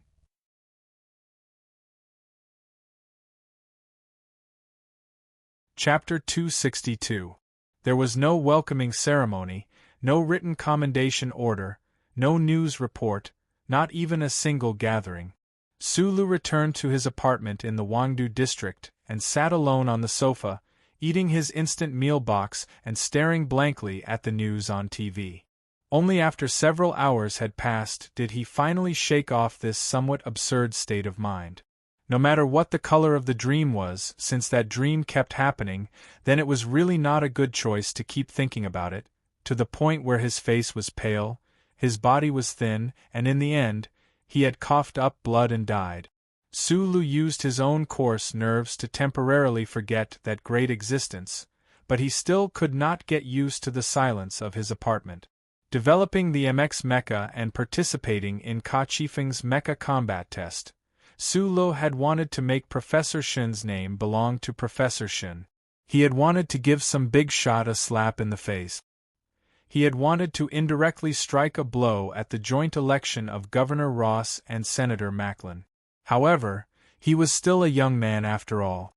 After Nutshell Company had successfully obtained the Federation's new mecha standards, as the most important participant, he had actually been forgotten by the entire Federation. Not to say that he would feel resentment, but it was still somewhat difficult to understand. He lowered his head and ate the vegetables in his meal box in big bites, crunching them loudly. Then, he drank a mouthful of water and raised his head to look at the news on TV. On the news screen, the spokesperson for the Federal Academy of Science was currently dodging the reporters' questions in an extremely awkward manner. The Federation had sealed off the details of the MX mecha's testing, but they had not sealed off the news of the MX mecha's passing of the standards. After all, this was an event that could greatly increase the Federation citizens' sense of honor and confidence. Unlike the details of the mecha battle being hidden, Shang Qiu had accused the Federal Academy of Science of plagiarism in the command hall that day. Under the evidence, Dean Lin Yuanhu had been forced to quietly admit it. This scene had been seen by too many people, and for some reason, the Federation government did not seem to spend too much effort to cover up this scandal. During the days that Su Lu had been at the Old Moon Circular Base, the entire Federation news community had been hyping up this plagiarism scandal. Many media outlets had begun to show their spirit of beating the dog while it was down, digging up the plagiarism controversy that had caused a stir on the public network a month ago. Some had even begun to directly discuss which parts of Dean Lin Yuanhu's academic achievements when he had entered the Academy of Science many years ago and received the Nebula Award had been copied from Professor Shen Yulin. The mindset of the media was different from that of the citizens of the Federation, but they could better grasp the mindset of the citizens of the Federation. The Federal Academy of Science was the most respected top-level academic institution within the Federation, and Dean Lin Yuanhu was the most revered scholar. This scandal would hurt the feelings of many citizens, but it was also the most eye-catching event. The media naturally would not let go of such a major incident. Who knew how many people were grieving at home as they watched the news, but the media would only continue to discuss it in depth. Unfortunately, they did not manage to find any more details of the incident, and the Academy of Science did not have the face to make any more excuses. Sulu looked at the news, smiled, and then lowered his head to begin eating. Then, he raised his head again to glance at the news, and ate another mouthful of rice. His mood was incomparably joyful. As he was clearing away the dishes, Sulu received a call from Major Jiao. He knew that this strange silence would soon disappear. After this call, he received a call from Zhou, inviting him to eat at Linyuan. He rubbed his stomach. After Uncle Feng Yu had taught him that set of martial arts, his appetite had indeed increased by the day, so there should be no problem for him to eat another meal. Of course, even if he did not have the appetite to eat, this invitation was inevitable. In Linyuan bamboo residence, clear spring water slowly flowed past. Zhou used 2 slender fingers to hold a maroon clay cup, gently sniffing the fragrance of the plum wine in the cup. Her eyelashes slightly blinked, and she secretly glanced at Sulu across the table. A year ago, when they first met at the entrance of the nightclub in Linhai, Zhou played the role of a cold and rude rich girl. At that time, her eyes actually paused for a moment on Shi Qinghai's stunning face, but she did not pay attention to this ordinary-looking young student at all, even though he had already displayed a rare persistence and loyalty to his friends. Later, because of some very strange things, the two of them actually lived under the same roof. It was during that time that Zhou was incomparably amazed by Su Li's way of doing things. It was really difficult to find someone like him in the current Federation. At that time, she also came into contact with some of Su Li's secrets, and knew that this guy would one day shock the entire Federation. She just did not expect that day to come so early. Zhou smiled slightly and raised her head. On that unadorned face, there was a faint scar on her lower jaw that was no longer clear. Her postpartum figure had recovered extremely well, but because she had to breastfeed herself, she could not even smell a hint of perfume. "I heard that you are now Madman Li's uncle?" Zhou asked with a smile, but there was a trace of lament in her words. Even that little lunatic who had defeated the unrivaled in the military and dared to charge into Parliament Hill to beat people up had actually been defeated by Su Li's hand. This was really hard to imagine. There's something wrong with that mecha he's piloting. Being too familiar with Zhou, Sulu did not care about his manners. He casually leaned back in his seat and shook his head, saying, "Otherwise, I'm not his match when it comes to mecha piloting." "What about close-range combat?" Zhou narrowed her eyes and asked curiously. That day at the entrance to Tiger Mountain Road, she had personally seen Sulu charge up the cliff, and had also seen him kill Madman Li in 3 strikes in Linyuan. She knew that this guy's individual combat strength was also extremely fierce. "You'll only know after we actually fight," replied Sulu with a smile. You're just a person who looks gentle on the outside, but in reality, you won't tolerate the slightest bit of bullying." Zhou looked at him quietly, thinking of that rumored bet. "Probably only you would let the Lees of Philadelphia suffer such great humiliation and not worry about anything at all. He wants to kill me. It's not like you don't know." Sulu took a sip of wine and asked, "I heard that the military did an excellent job of keeping this a secret. How did news of this bet leak out?" "Any secret is not a secret in certain circles." Zhou put down her wine glass and said seriously, "I'm seeing you today because some people have a few words for you. There are many people who don't know, but you're now already a captain in the Ministry of Defense's General Assembly base. Based on your results this time, it wouldn't be a problem for you to be directly promoted to lieutenant colonel, but it was suppressed by the higher-ups. Major Jiao already called me just now to explain," replied Sulu. Zhou said with a trace of apology, "The Nutshell Company originally prepared a very generous reward, but other than the bonus, the rest was also suppressed. Even now, many people still don't know that the person who defeated the mecha from the Federal Academy of Science was you." Sulu was silent for a long time, then suddenly opened his mouth to say, "I feel a little uncomfortable, but you also know that I don't really care about these things. I don't like this attitude. When it's time to fight, you should fight. Zhou Yu paused for a moment, then said, but this time, you really shouldn't fight.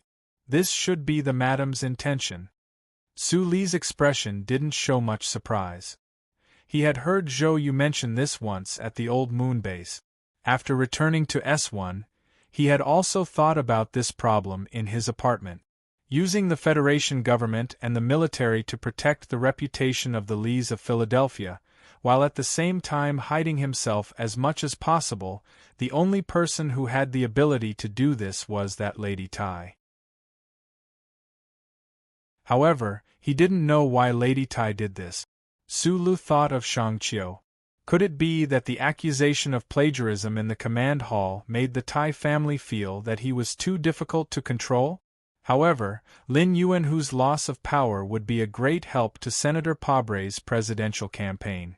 The Tai family should be very clear about this, and the reaction of the Federation's press these past few days also proved this point. I haven't seen the madam recently, but according to my speculation, part of the reason should be related to your accusation of Lin Yuanhu. Zhou Yu lowered her eyes slightly and ate the food that Su Lu had ordered for her. She said, you probably didn't pay attention to the name Lin Yuanhu. Dean Lin is actually a distant relative of the Lin family. There may be disputes between the 7 major families of the Federation, but it's very rare for them to be as ruthless as what you did this time. You directly knocked Dean Lin down to the ground and even stepped on him a few times.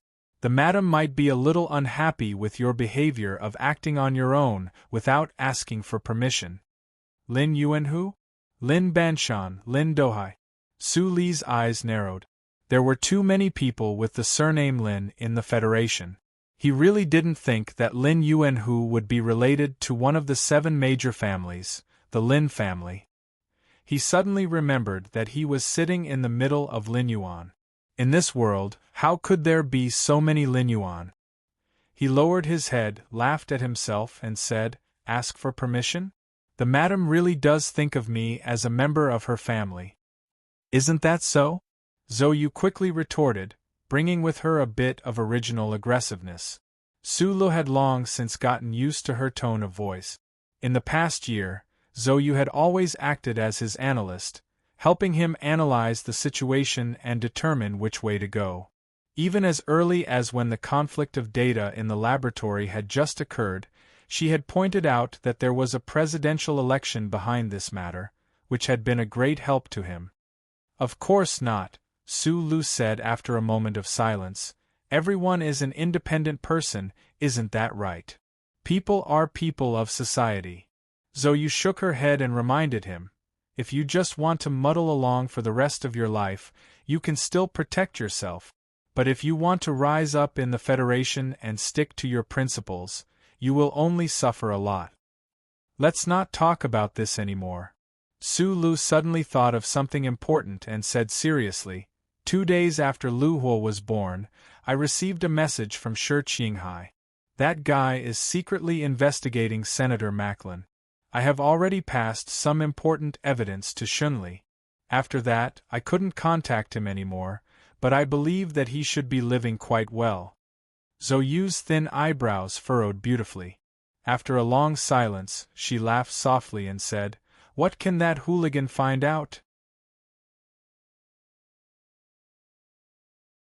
I have said before, you better not mention this name in front of me.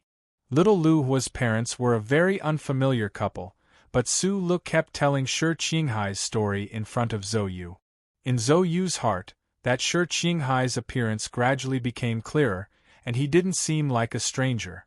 But she would often rationally think that the spy wandering in the Federation would definitely not be as familiar with her as she was with him. This was a tongue-twisting sentence, but it explained a heart-wrenching truth. Thus, she didn't want to hear that name again, and didn't want to have anything to do with that person. Mr. Shi is a very impressive guy. Su Lu thought of his good friend, who had always been taking great risks and doing things that couldn't be exposed in the dark for the sake of the light, and a sense of respect welled up in his heart. Zhou Yu and Su Lu were so familiar that with just one sentence, she knew what Su Lu was trying to express. She laughed softly and said sarcastically, "Is it really impressive to be as stubborn as a rock like you?" Li Nguyen's dinner time was very short, because Zhou Yu still had to go home to feed the baby. Su Lu sent her to the entrance of the Shishan compound. Thinking that this young and beautiful girl's most important daily life now was to take care of the child, he couldn't help but have some complicated feelings. "Come home for dinner the day after tomorrow. My father probably has something to tell you. Also, my mother keeps asking when you will be back from your business trip," Zhou Yu said helplessly after alighting from the car. Su Lu smiled and agreed, just like how he had promised Deputy Minister Zhou in the cemetery that he would be the scapegoat. His life might not be considered exciting, but it was definitely strange enough. How long would he have to be the scapegoat? The night at the back of Macho Mountain was so quiet. The picturesque scenery during the day, under the blowing of the cold night wind and the illumination of the two bright moons, lost a bit of the aura of a king and gained a bit of the charm of a young lady. The image currently being broadcasted on the holographic screen was not the plagiarism incident that had caused such a stir in recent days. In the dim image, two of the Federation's newest MX mecha were engaged in an intense battle. It was the very significant test battle that had taken place a few days ago on the summit of Old Moon Kaki Peak. The federal military and the Bureau of Proclamation had worked together to seal off the details of this mecha battle. All of the video footage and data had been sealed up after going through the necessary research at the main assembly base. Logically speaking, the appearance of these images on the holographic screen was already a serious violation of the Federation's confidentiality regulations. However, the person watching these images was that lady, so this matter seemed so natural. With a light touch of a button, the holographic screen slowly retracted into the wall. Lady Tai stood up from her chair and walked towards the kitchen, a trace of melancholy mixed within the calm expression on her face. The matter of sealing off the video footage of the battle was a suggestion that Lady Tai had made to President Sieg. On the surface, it was for the sake of the reputation of the Lees of Philadelphia, but in reality, only she knew what the most important reason was. The slightly trembling body of the white mecha in the image was so familiar. Although it was only for an instant, it was deeply imprinted in her eyes. Most of the people who had seen that person operate the mecha were already dead, but there were still some people who were still alive. That daring brat, was he not afraid of dying a horrible death? Lady Tai thought to herself with a sigh as she gently stirred the white fruit porridge in the white porcelain pot.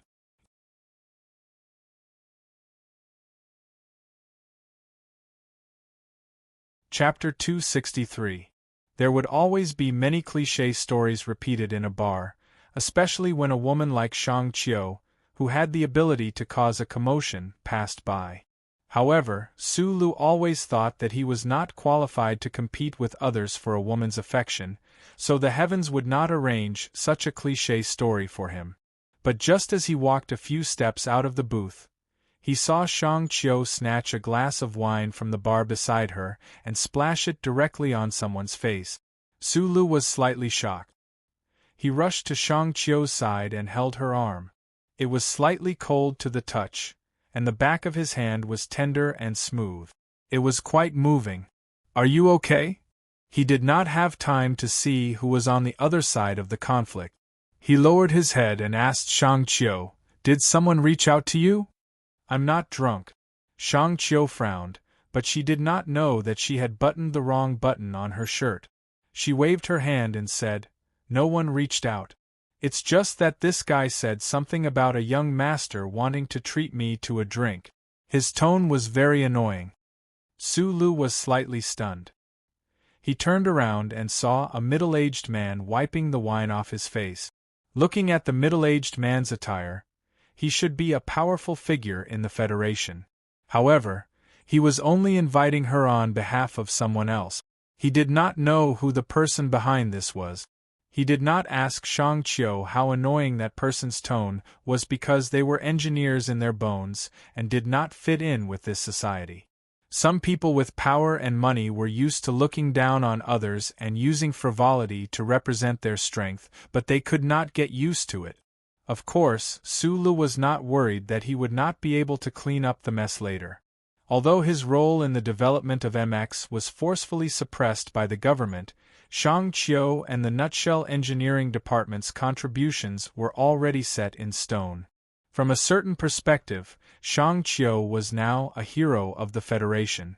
At this time, who would be stupid enough to provoke her? Even if they made a scene in public, they would only be at a disadvantage. I just want to invite this young lady up for a drink on behalf of my young master. I don't know why I received such rude treatment. The middle-aged man standing not far away wiped the wine off his face and angrily asked. Sulu knew the details of the matter, so naturally, he couldn't answer. He raised his head and looked up. In the luxurious partition on the second floor of the bar, there were a few young people in luxurious clothes whispering to each other. From time to time, they would turn their heads and look over, as if they were commenting on him or Shang Qiu. He narrowed his eyes and recognized one of the faces. He also found that the back of the person who was facing him was somewhat familiar. For a moment, he couldn't help but feel a little puzzled. Although this bar was the most famous high-end nightclub next to Capital University, with the identity of the young man's family, he shouldn't have come to such a place. He didn't want to cause trouble, but he wouldn't torture himself to apologize to the middle-aged man in front of him. He was about to leave with Shang Qiu when Shang Qiu said with a slightly red face, "I'm in a hurry." Sulu immediately remembered this matter and walked forward with her. He was used to seeing Shang Qiu Qinyan's strange appearance mixed with the spirit of an engineer. It was rare to see her blushing, so it was quite a pleasure. The middle-aged man clearly didn't expect this pair of man and woman to walk away like they didn't exist. Not only did they not apologize, they didn't even say a word of apology. Therefore, when Sulu and Shang Qiu returned, there were a few more people blocking their way. "It really is a cliché," Shang Qiu said with a wink. Previously, on the way here, Sulu had laughed and said this kind of cliché problem. The bar was very large, so not many people would notice the abnormality in this area. Even if they did, they would be blocked out of the area by people who had come from who knew where. Sulu narrowed his eyes and looked at the people in front of him.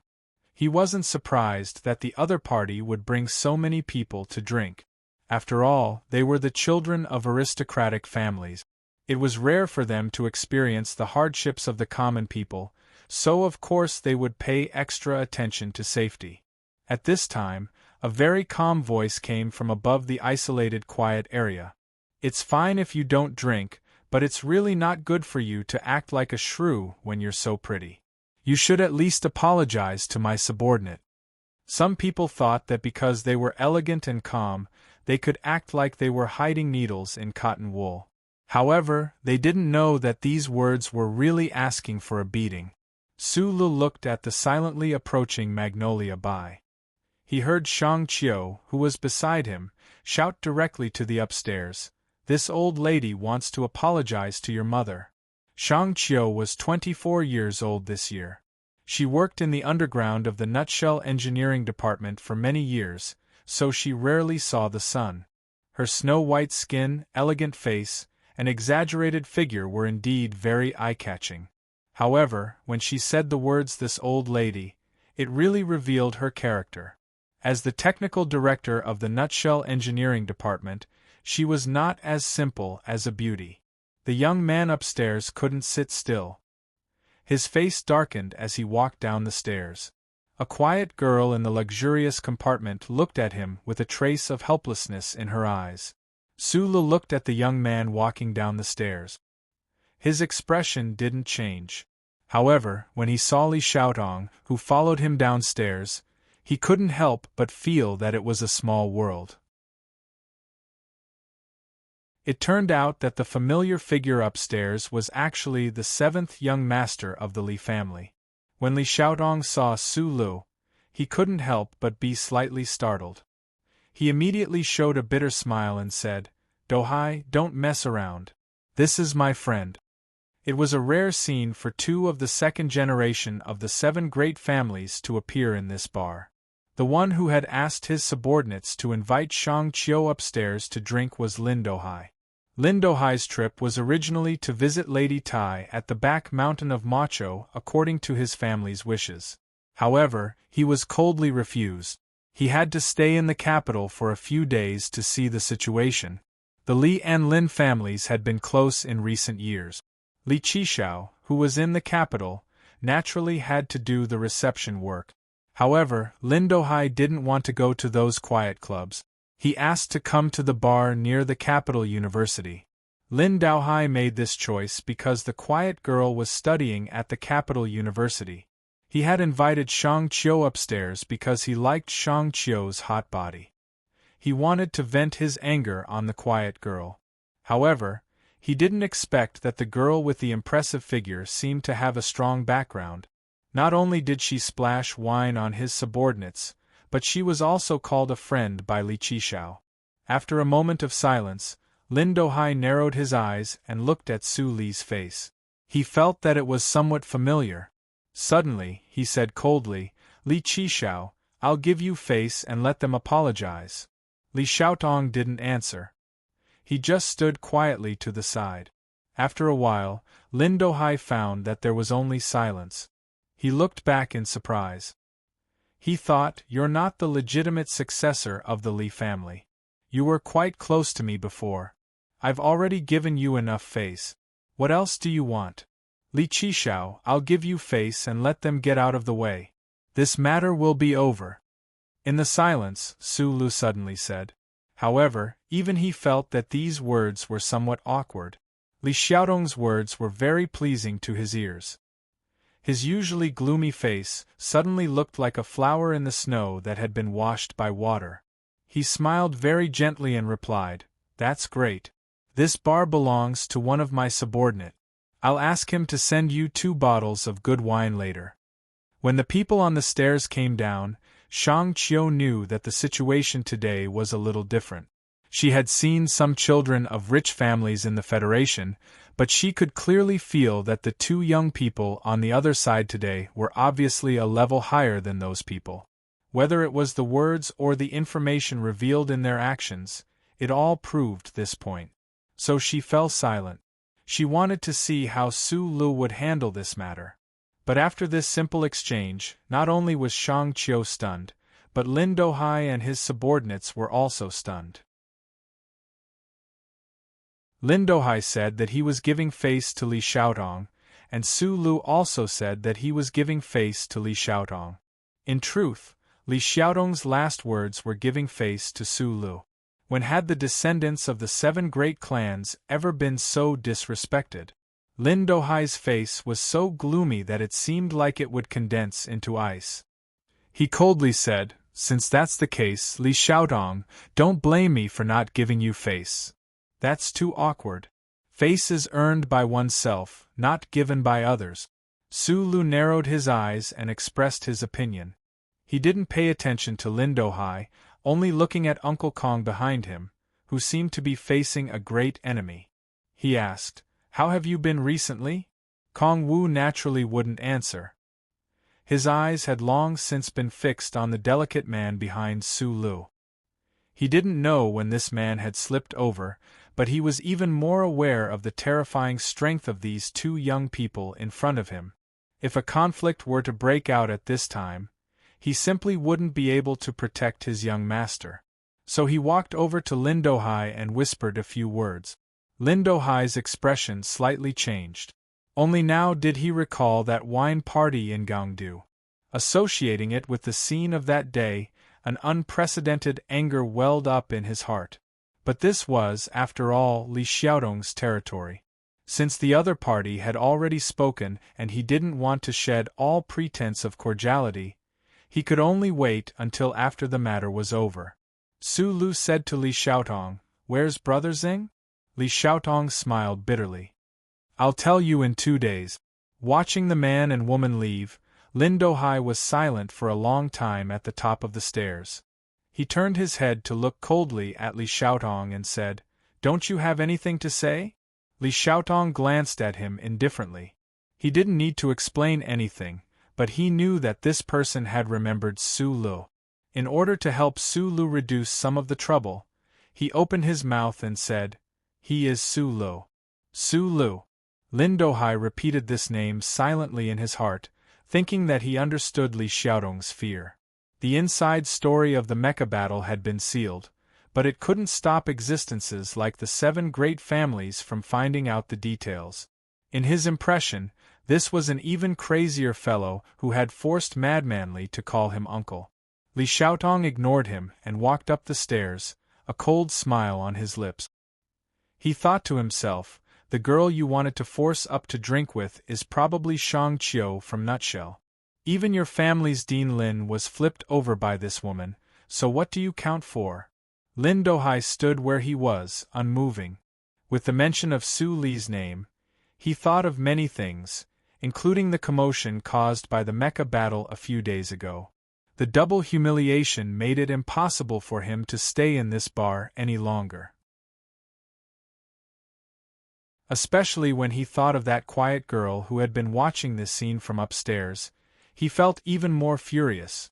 He stormed off with his subordinates in a huff. Dohai still has a childish temper. I hope he can change it after marriage, said Li Xiaotong as he looked at the quiet girl on the sofa. My engagement with him has already been annulled, but he came to school to see me today. After all, we've known each other since we were young. Plus, he knew you were here too, so I didn't reject him. But I didn't expect him to lose his composure like this. The quiet girl gently brushed her fluffy black hair, a trace of sadness in her beautiful eyes.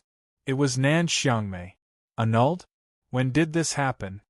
Li Xiaotong frowned.